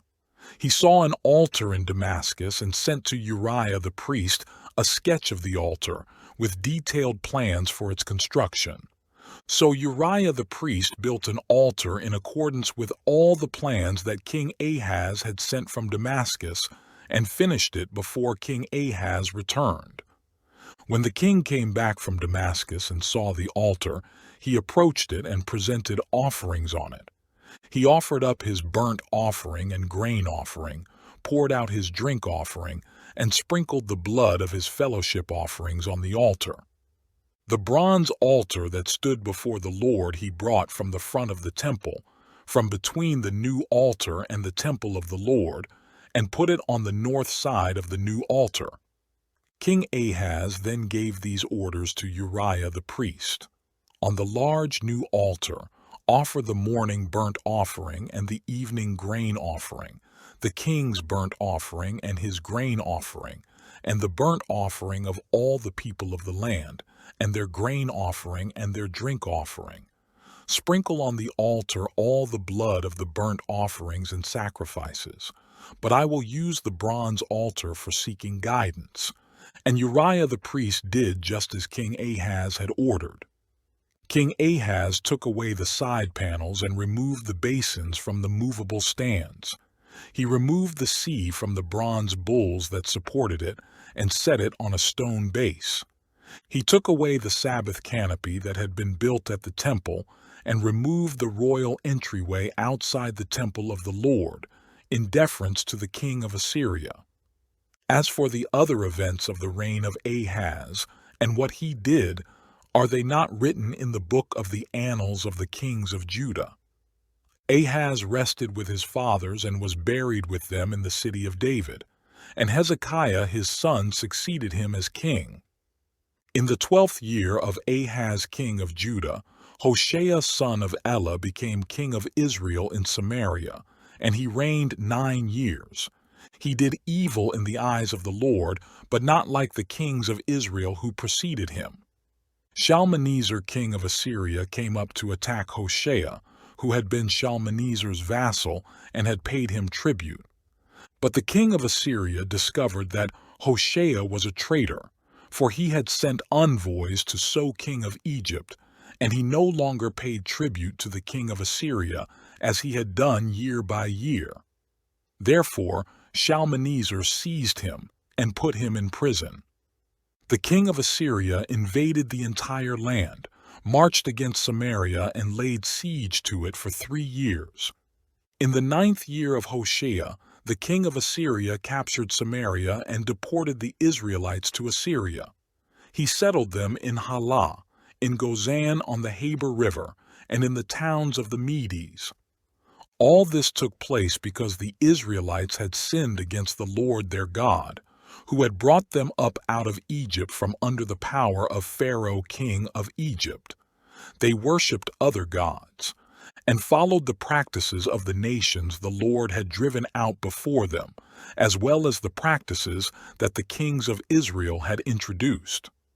The Israelites secretly did things against the Lord their God that were not right.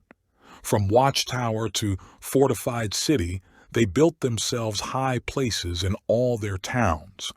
They set up sacred stones and Asherah poles on every high hill and under every spreading tree.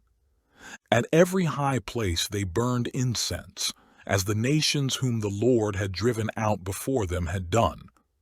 They did wicked things that provoked the Lord to anger. They worshipped idols, though the Lord had said, "You shall not do this." The Lord warned Israel and Judah through all his prophets and seers, "Turn from your evil ways. Observe my commands and decrees in accordance with the entire law that I commanded your fathers to obey, and that I delivered to you through my servants the prophets." But they would not listen, and were as stiff-necked as their fathers, who did not trust in the Lord their God. They rejected his decrees and the covenant he had made with their fathers and the warnings he had given them. They followed worthless idols and themselves became worthless. They imitated the nations around them, although the Lord had ordered them, "Do not do as they do," and they did the things the Lord had forbidden them to do.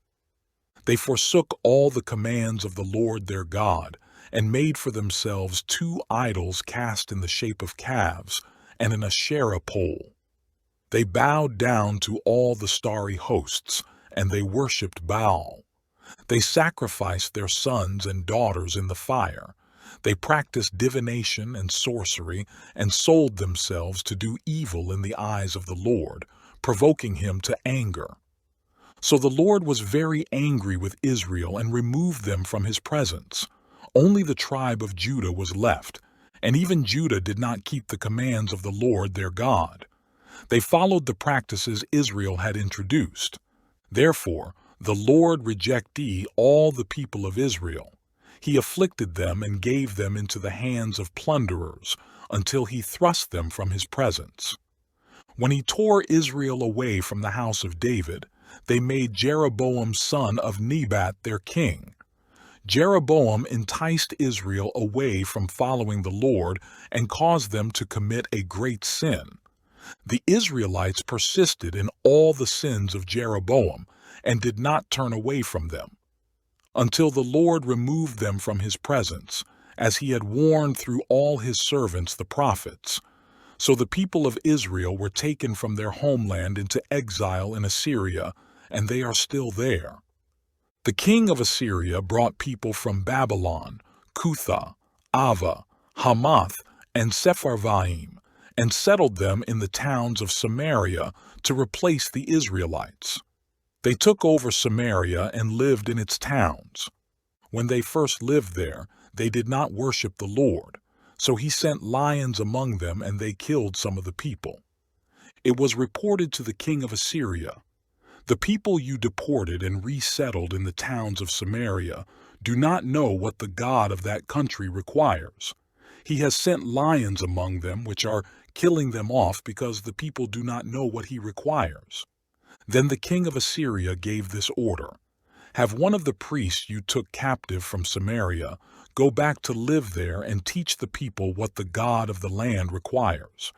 So one of the priests who had been exiled from Samaria came to live in Bethel and taught them how to worship the Lord.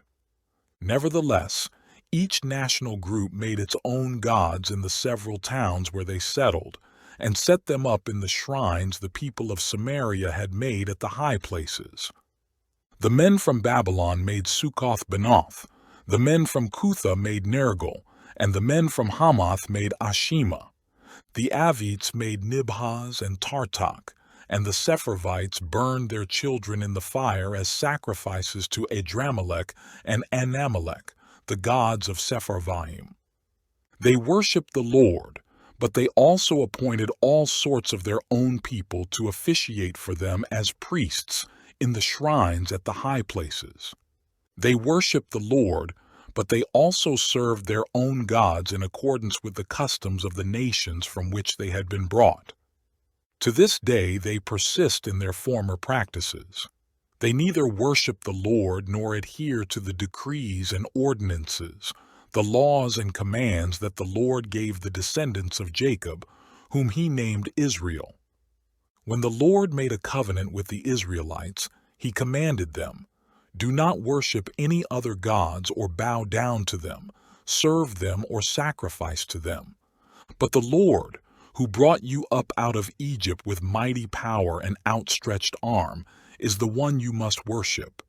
To him you shall bow down and to him offer sacrifices. You must always be careful to keep the decrees and ordinances, the laws and commands he wrote for you. Do not worship other gods. Do not forget the covenant I have made with you, and do not worship other gods. Rather, worship the Lord your God. It is he who will deliver you from the hand of all your enemies." They would not listen, however, but persisted in their former practices. Even while these people were worshiping the Lord, they were serving their idols. To this day, their children and grandchildren continue to do as their fathers did. In the 3rd year of Hoshea son of Elah king of Israel, Hezekiah son of Ahaz king of Judah began to reign. He was 25 years old when he became king, and he reigned in Jerusalem 29 years. His mother's name was Abijah daughter of Zechariah. He did what was right in the eyes of the Lord, just as his father David had done. He removed the high places, smashed the sacred stones, and cut down the Asherah poles. He broke into pieces the bronze snake Moses had made, for up to that time the Israelites had been burning incense to it. It was called Nehushtan. Hezekiah trusted in the Lord, the God of Israel. There was no one like him among all the kings of Judah, either before him or after him. He held fast to the Lord and did not cease to follow him. He kept the commands the Lord had given Moses. And the Lord was with him. He was successful in whatever he undertook. He rebelled against the king of Assyria and did not serve him. From watchtower to fortified city, he defeated the Philistines as far as Gaza and its territory. In King Hezekiah's 4th year, which was the 7th year of Hoshea son of Elah king of Israel, Shalmaneser king of Assyria marched against Samaria and laid siege to it. At the end of 3 years the Assyrians took it, so Samaria was captured in Hezekiah's 6th year, which was the 9th year of Hoshea king of Israel. The king of Assyria deported Israel to Assyria and settled them in Halah, in Gozan on the Habor River, and in towns of the Medes. This happened because they had not obeyed the Lord their God, but had violated his covenant, all that Moses the servant of the Lord commanded. They neither listened to the commands nor carried them out. In the 14th year of King Hezekiah's reign, Sennacherib king of Assyria attacked all the fortified cities of Judah and captured them. So Hezekiah king of Judah sent this message to the king of Assyria at Lachish: I have done wrong. Withdraw from me, and I will pay whatever you demand of me. The king of Assyria exacted from Hezekiah king of Judah 300 talents of silver and 30 talents of gold. So Hezekiah gave him all the silver that was found in the temple of the Lord and in the treasuries of the royal palace. At this time, Hezekiah king of Judah stripped off the gold with which he had covered the doors and doorposts of the temple of the Lord and gave it to the king of Assyria. The king of Assyria sent his supreme commander, his chief officer, and his field commander with a large army from Lachish to King Hezekiah at Jerusalem. They came up to Jerusalem and stopped at the aqueduct of the upper pool on the road to the washerman's field. They called for the king, and Eliakim son of Hilkiah the palace administrator, Shebna the secretary, and Joah son of Asaph the recorder went out to them. The field commander said to them, Tell Hezekiah, this is what the great king, the king of Assyria, says. On what are you basing this confidence of yours? You say you have strategy and military strength, but you speak only empty words. On whom are you depending that you rebel against me? Look now, you are depending on Egypt, that splintered reed of a staff which pierces a man's hand and wounds him if he leans on it. Such is Pharaoh king of Egypt to all who depend on him. And if you say to me, we are depending on the Lord our God, isn't he the one whose high places and altars Hezekiah removed, saying to Judah and Jerusalem, you must worship before this altar in Jerusalem? Come now, make a bargain with my master, the king of Assyria. I will give you 2,000 horses, if you can put riders on them. How can you repulse one officer of the least of my master's officials, even though you are depending on Egypt for chariots and horsemen? Furthermore, have I come to attack and destroy this place without word from the Lord? The Lord himself told me to march against this country and destroy it. Then Eliakim son of Hilkiah and Shebna and Joah said to the field commander, Please speak to your servants in Aramaic, since we understand it. Don't speak to us in Hebrew in the hearing of the people on the wall. But the commander replied, Was it only to your master and you that my master sent me to say these things, and not to the men sitting on the wall, who, like you, will have to eat their own filth and drink their own urine? Then the commander stood and called out in Hebrew, Hear the word of the great king, the king of Assyria. This is what the king says, Do not let Hezekiah deceive you. He cannot deliver you from my hand. Do not let Hezekiah persuade you to trust in the Lord when he says, The Lord will surely deliver us. This city will not be given into the hand of the king of Assyria. Do not listen to Hezekiah. This is what the king of Assyria says. Make peace with me and come out to me. Then every one of you will eat from his own vine and fig tree and drink water from his own cistern, until I come and take you to a land like your own, a land of grain and new wine, a land of bread and vineyards, a land of olive trees and honey. Choose life and not death. Do not listen to Hezekiah, for he is misleading you when he says, "The Lord will deliver us." Has the God of any nation ever delivered his land from the hand of the king of Assyria? Where are the gods of Hamath and Arpad? Where are the gods of Sepharvaim, Hena, and Ivah? Have they rescued Samaria from my hand? Who of all the gods of these countries has been able to save his land from me? How then can the Lord deliver Jerusalem from my hand? But the people remained silent and said nothing in reply, because the king had commanded, "Do not answer him." Then Eliakim son of Hilkiah, the palace administrator, Shebna the secretary, and Joah son of Asaph, the recorder, went to Hezekiah with their clothes torn and told him what the field commander had said. When King Hezekiah heard this, he tore his clothes and put on sackcloth and went into the temple of the Lord. He sent Eliakim the palace administrator, Shebna the secretary, and the leading priests, all wearing sackcloth, to the prophet Isaiah son of Amoz. They told him, "This is what Hezekiah says. This day is a day of distress and rebuke and disgrace, as when children come to the point of birth, and there is no strength to deliver them. It may be that the Lord your God will hear all the words of the field commander, whom his master, the king of Assyria, has sent to ridicule the living God, and that he will rebuke him for the words the Lord your God has heard. Therefore pray for the remnant that still survives." When King Hezekiah's officials came to Isaiah, Isaiah said to them, "Tell your master, this is what the Lord says. Do not be afraid of what you have heard, those words with which the underlings of the king of Assyria have blasphemed me.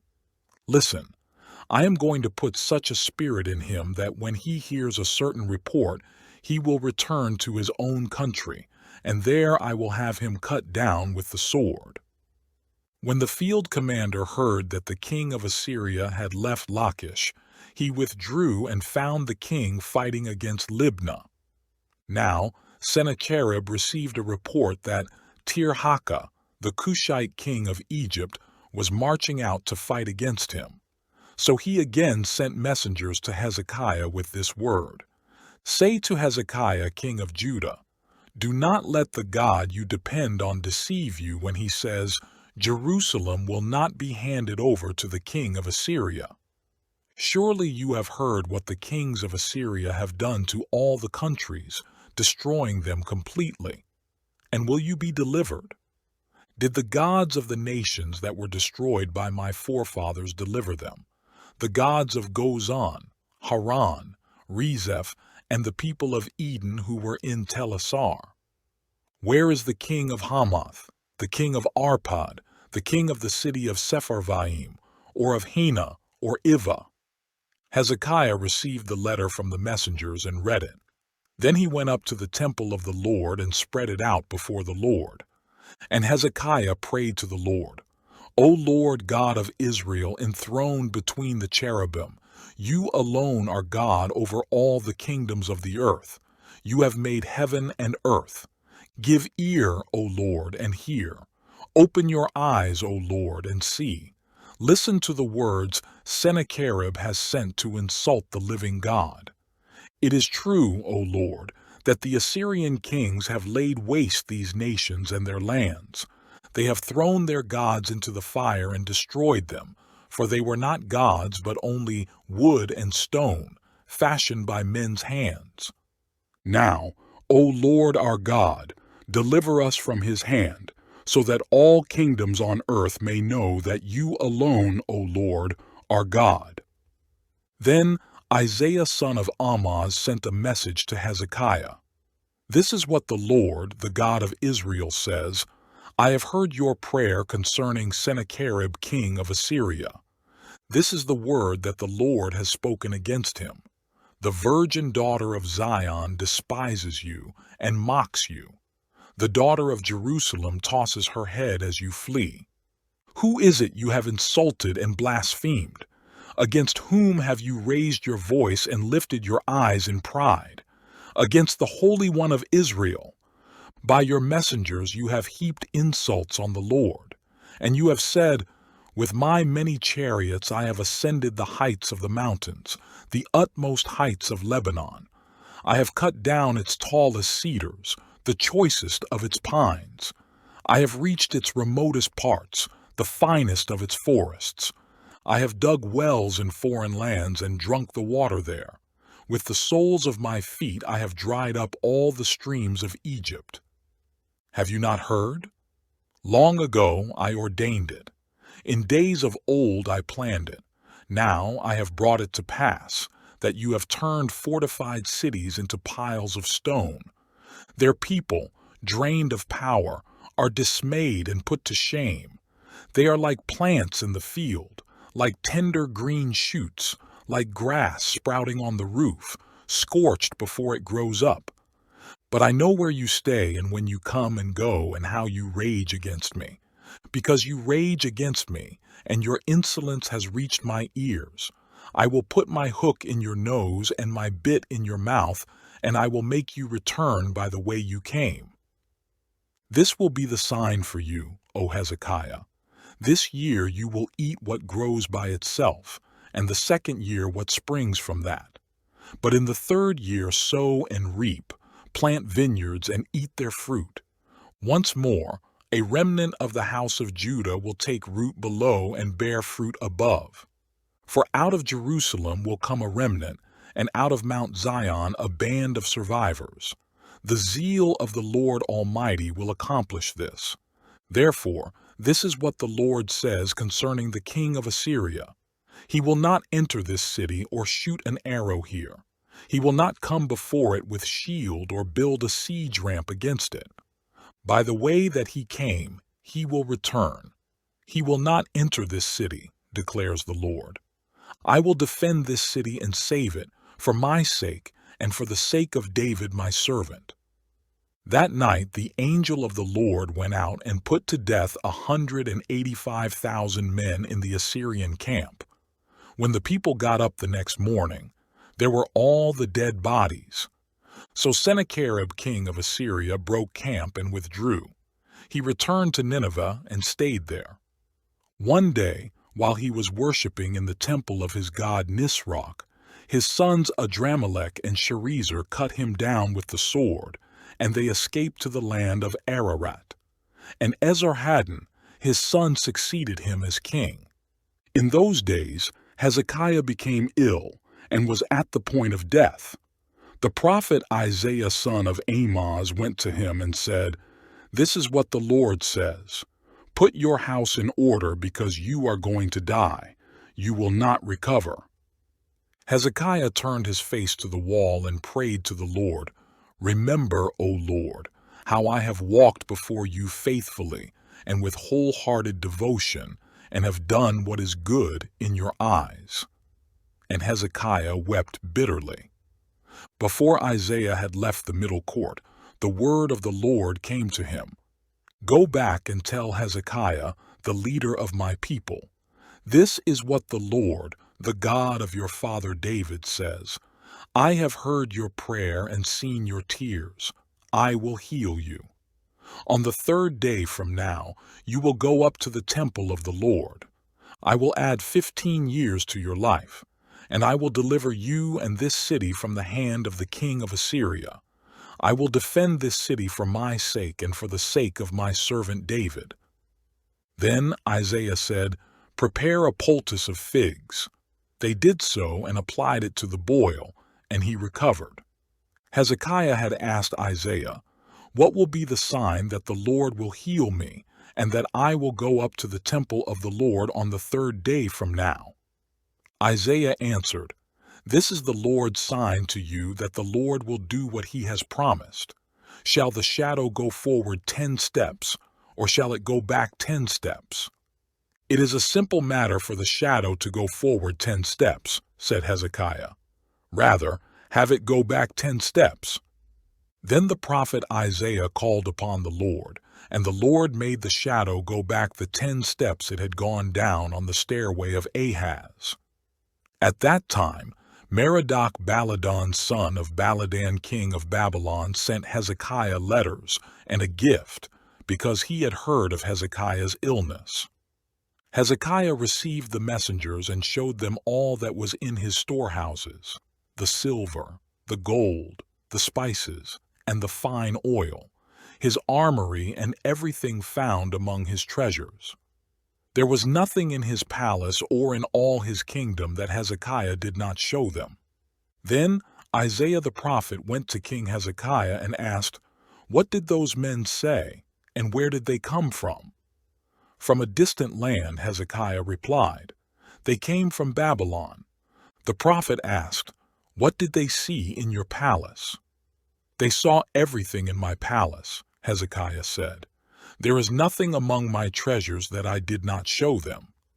Then Isaiah said to Hezekiah, "Hear the word of the Lord.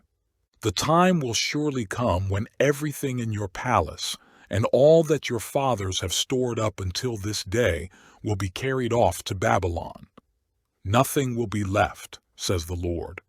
And some of your descendants, your own flesh and blood, that will be born to you, will be taken away, and they will become eunuchs in the palace of the king of Babylon." "The word of the Lord you have spoken is good," Hezekiah replied. For he thought, "Will there not be peace and security in my lifetime?" As for the other events of Hezekiah's reign, all his achievements and how he made the pool and the tunnel by which he brought water into the city, are they not written in the book of the annals of the kings of Judah? Hezekiah rested with his fathers, and Manasseh his son succeeded him as king. 2 Ki. Manasseh was 12 years old when he became king, and he reigned in Jerusalem 55 years. His mother's name was Hephzibah.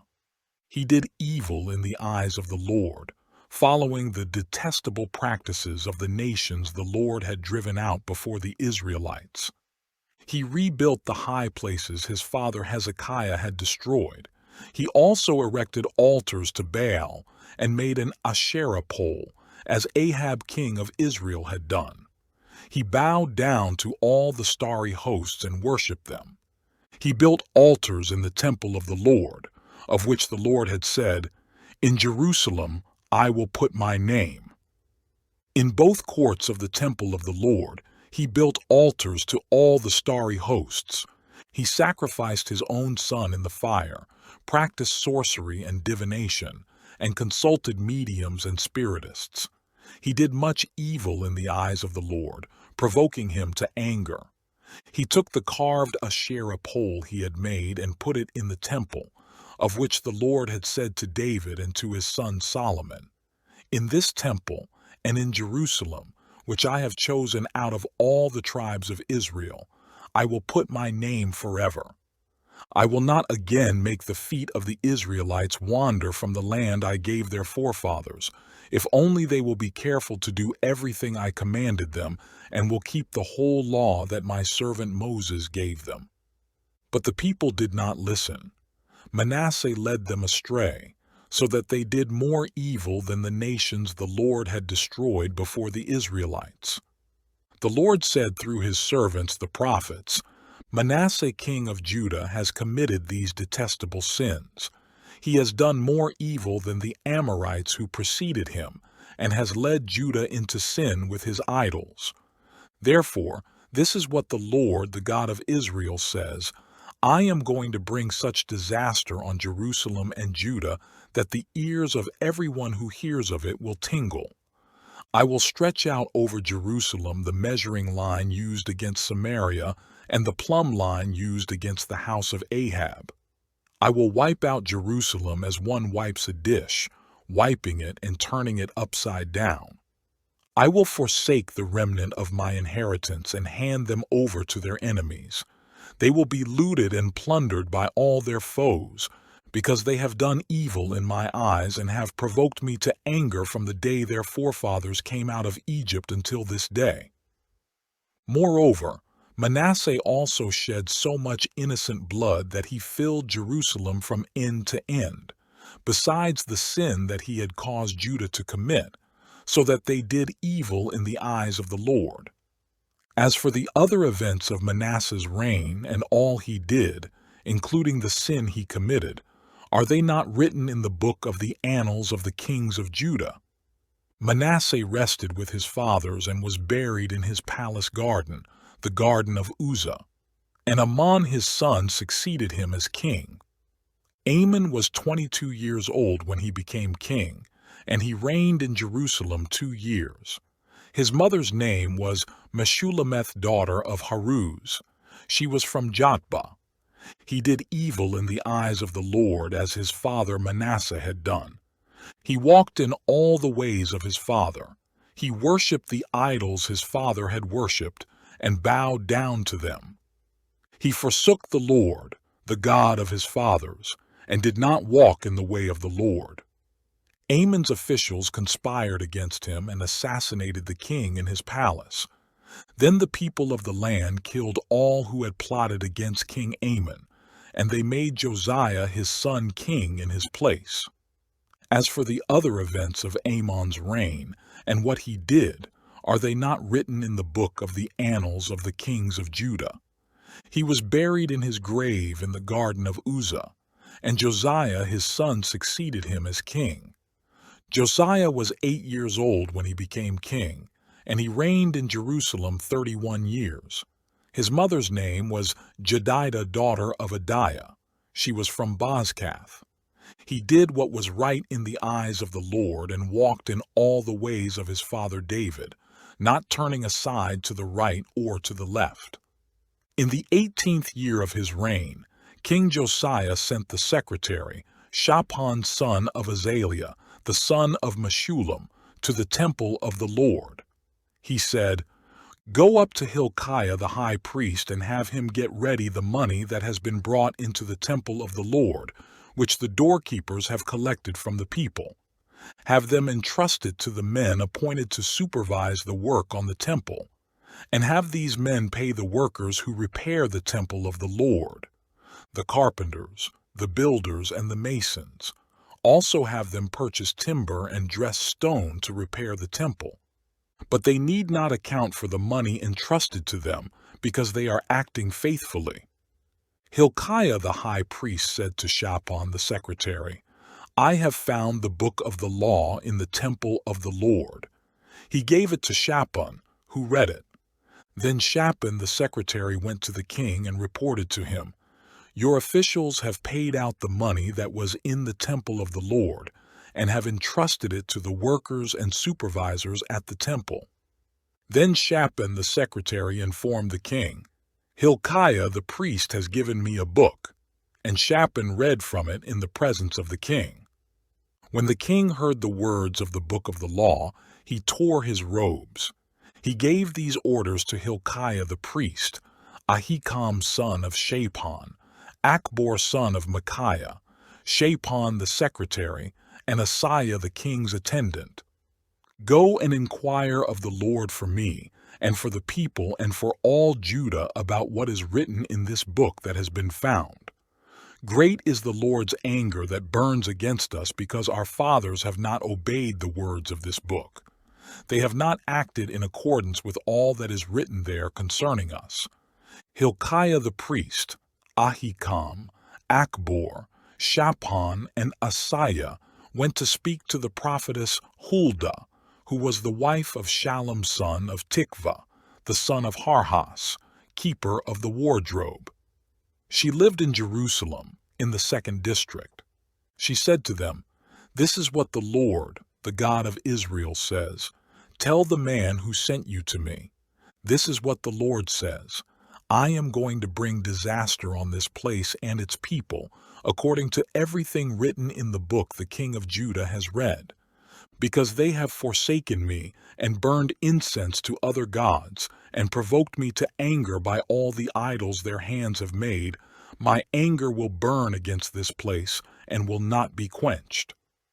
Tell the king of Judah, who sent you to inquire of the Lord, this is what the Lord, the God of Israel, says concerning the words you heard. Because your heart was responsive and you humbled yourself before the Lord when you heard what I have spoken against this place and its people, that they would become accursed and laid waste, and because you tore your robes and wept in my presence, I have heard you, declares the Lord. Therefore I will gather you to your fathers, and you will be buried in peace. Your eyes will not see all the disaster I am going to bring on this place. So they took her answer back to the king. Then the king called together all the elders of Judah and Jerusalem. He went up to the temple of the Lord with the men of Judah, the people of Jerusalem, the priests and the prophets, all the people from the least to the greatest. He read in their hearing all the words of the book of the covenant, which had been found in the temple of the Lord.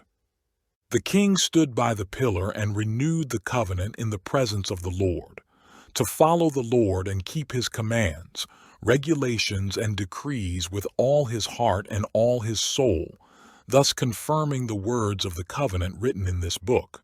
Then all the people pledged themselves to the covenant. The king ordered Hilkiah the high priest, the priest next in rank, and the doorkeepers to remove from the temple of the Lord all the articles made for Baal and Asherah and all the starry hosts. He burned them outside Jerusalem in the fields of the Kidron Valley and took the ashes to Bethel. He did away with the pagan priests appointed by the kings of Judah to burn incense on the high places of the towns of Judah and on those around Jerusalem, those who burned incense to Baal, to the sun and moon, to the constellations and to all the starry hosts. He took the Asherah pole from the temple of the Lord to the Kidron Valley outside Jerusalem and burned it there. He ground it to powder and scattered the dust over the graves of the common people. He also tore down the quarters of the male shrine prostitutes, which were in the temple of the Lord and where women did weaving for Asherah. Josiah brought all the priests from the towns of Judah and desecrated the high places, from Geba to Beersheba, where the priests had burned incense. He broke down the shrines at the gates, at the entrance to the gate of Joshua, the city governor, which is on the left of the city gate. Although the priests of the high places did not serve at the altar of the Lord in Jerusalem, they ate unleavened bread with their fellow priests. He desecrated Topheth, which was in the valley of Ben-Hinnom, so no one could use it to sacrifice his son or daughter in the fire to Molech. He removed from the entrance to the temple of the Lord the horses that the kings of Judah had dedicated to the sun. They were in the court near the room of an official named Nathan-Melech. Josiah then burned the chariots dedicated to the sun. He pulled down the altars the kings of Judah had erected on the roof near the upper room of Ahaz, and the altars Manasseh had built in the two courts of the temple of the Lord. He removed them from there, smashed them to pieces, and threw the rubble into the Kidron Valley. The king also desecrated the high places that were east of Jerusalem on the south of the hill of corruption, the ones Solomon king of Israel had built for Ashtoreth, the vile goddess of the Sidonians, for Chemosh, the vile god of Moab, and for Molech, the detestable god of the people of Ammon. Josiah smashed the sacred stones and cut down the Asherah poles and covered the sites with human bones. Even the altar at Bethel, the high place made by Jeroboam son of Nebat, who had caused Israel to sin, even that altar and high place he demolished. He burned the high place and ground it to powder, and burned the Asherah pole also. Then Josiah looked around, And when he saw the tombs that were there on the hillside, he had the bones removed from them and burned on the altar to defile it, in accordance with the word of the Lord proclaimed by the man of God who foretold these things. The king asked, "What is that tombstone I see?" The men of the city said, "It marks the tomb of the man of God who came from Judah and pronounced against the altar of Bethel the very things you have done to it." "Leave it alone," he said. "Don't let anyone disturb his bones." So they spared his bones and those of the prophet who had come from Samaria. Just as he had done at Bethel, Josiah removed and defiled all the shrines at the high places that the kings of Israel had built in the towns of Samaria that had provoked the Lord to anger. Josiah slaughtered all the priests of those high places on the altars and burned human bones on them. Then he went back to Jerusalem. The king gave this order to all the people: "Celebrate the Passover to the Lord your God, as it is written in this book of the covenant." Not since the days of the judges who led Israel, nor throughout the days of the kings of Israel and the kings of Judah, had any such Passover been observed. But in the 18th year of King Josiah, this Passover was celebrated to the Lord in Jerusalem. Furthermore, Josiah got rid of the mediums and spiritists, the household gods, the idols, and all the other detestable things seen in Judah and Jerusalem. This he did to fulfill the requirements of the law written in the book that Hilkiah the priest had discovered in the temple of the Lord. Neither before nor after Josiah was there a king like him who turned to the Lord as he did, with all his heart and with all his soul and with all his strength, in accordance with all the law of Moses. Nevertheless, the Lord did not turn away from the heat of his fierce anger, which burned against Judah because of all that Manasseh had done to provoke him to anger. So the Lord said, "I will remove Judah also from my presence as I removed Israel, and I will reject Jerusalem, the city I chose, and this temple, about which I said, 'There shall my name be.'" As for the other events of Josiah's reign and all he did, are they not written in the book of the annals of the kings of Judah? While Josiah was king, Pharaoh Necho, king of Egypt, went up to the Euphrates River to help the king of Assyria. King Josiah marched out to meet him in battle, but Necho faced him and killed him at Megiddo. Josiah's servants brought his body in a chariot from Megiddo to Jerusalem and buried him in his own tomb. And the people of the land took Jehoahaz son of Josiah and anointed him and made him king in place of his father. Jehoahaz was 23 years old when he became king, and he reigned in Jerusalem 3 months. His mother's name was Hamutal, daughter of Jeremiah. She was from Libnah. He did evil in the eyes of the Lord, just as his fathers had done. Pharaoh Necho put him in chains at Riblah in the land of Hamath, so that he might not reign in Jerusalem, and he imposed on Judah a levy of 100 talents of silver and a talent of gold. Pharaoh Necho made Eliakim son of Josiah king in place of his father Josiah, and changed Eliakim's name to Jehoiakim. But he took Jehoahaz and carried him off to Egypt, and there he died. Jehoiakim paid Pharaoh Necho the silver and gold he demanded. In order to do so, he taxed the land and exacted the silver and gold from the people of the land according to their assessments. Jehoiakim was 25 years old when he became king, and he reigned in Jerusalem 11 years. His mother's name was Zebidah, daughter of Pedaiah. She was from Rumah. And he did evil in the eyes of the Lord, just as his fathers had done. During Jehoiakim's reign, Nebuchadnezzar, king of Babylon, invaded the land, and Jehoiakim became his vassal for 3 years. But then he changed his mind and rebelled against Nebuchadnezzar. The Lord sent Babylonian, Aramean, Moabite, and Ammonite raiders against him. He sent them to destroy Judah in accordance with the word of the Lord proclaimed by his servants the prophets. Surely these things happened to Judah according to the Lord's command, in order to remove them from his presence because of the sins of Manasseh and all he had done, including the shedding of innocent blood. For he had filled Jerusalem with innocent blood, and the Lord was not willing to forgive. As for the other events of Jehoiakim's reign and all he did, are they not written in the book of the annals of the kings of Judah? Jehoiakim rested with his fathers, and Jehoiachin his son succeeded him as king. The king of Egypt did not march out from his own country again, because the king of Babylon had taken all his territory, from the Wadi of Egypt to the Euphrates River. Jehoiachin was 18 years old when he became king, and he reigned in Jerusalem 3 months.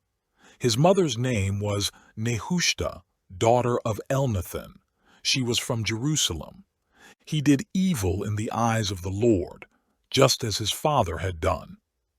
At that time the officers of Nebuchadnezzar king of Babylon advanced on Jerusalem and laid siege to it, and Nebuchadnezzar himself came up to the city while his officers were besieging it.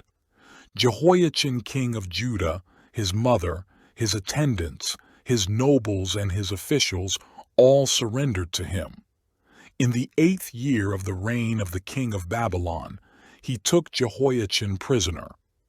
As the Lord had declared, Nebuchadnezzar removed all the treasures from the temple of the Lord and from the royal palace, and took away all the gold articles that Solomon king of Israel had made for the temple of the Lord. He carried into exile all Jerusalem, all the officers and fighting men, and all the craftsmen and artisans, a total of 10,000. Only the poorest people of the land were left. Nebuchadnezzar took Jehoiachin captive to Babylon. He also took from Jerusalem to Babylon the king's mother, his wives, his officials, and the leading men of the land. The king of Babylon also deported to Babylon the entire force of 7,000 fighting men, strong and fit for war, and 1,000 craftsmen and artisans. He made Mattaniah, Jehoiachin's uncle, king in his place and changed his name to Zedekiah. Zedekiah was 21 years old when he became king, and he reigned in Jerusalem 11 years. His mother's name was Hamutal, daughter of Jeremiah. She was from Libnah. He did evil in the eyes of the Lord, just as Jehoiakim had done. It was because of the Lord's anger that all this happened to Jerusalem and Judah, and in the end he thrust them from his presence. Now Zedekiah rebelled against the king of Babylon. So in the 9th year of Zedekiah's reign, on the 10th day of the 10th month, Nebuchadnezzar king of Babylon marched against Jerusalem with his whole army. He encamped outside the city and built siege works all around it. The city was kept under siege until the 11th year of King Zedekiah. By the 9th day of the 4th month, the famine in the city had become so severe that there was no food for the people to eat. Then the city wall was broken through, and the whole army fled at night through the gate between the 2 walls near the king's garden, though the Babylonians were surrounding the city. They fled toward the Arabah, but the Babylonian army pursued the king and overtook him in the plains of Jericho.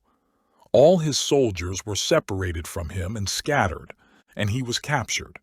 He was taken to the king of Babylon at Riblah, where sentence was pronounced on him. They killed the sons of Zedekiah before his eyes. Then they put out his eyes, bound him with bronze shackles, and took him to Babylon. On the 7th day of the 5th month, in the 19th year of Nebuchadnezzar king of Babylon, Nebuzaradan, commander of the imperial guard, an official of the king of Babylon, came to Jerusalem.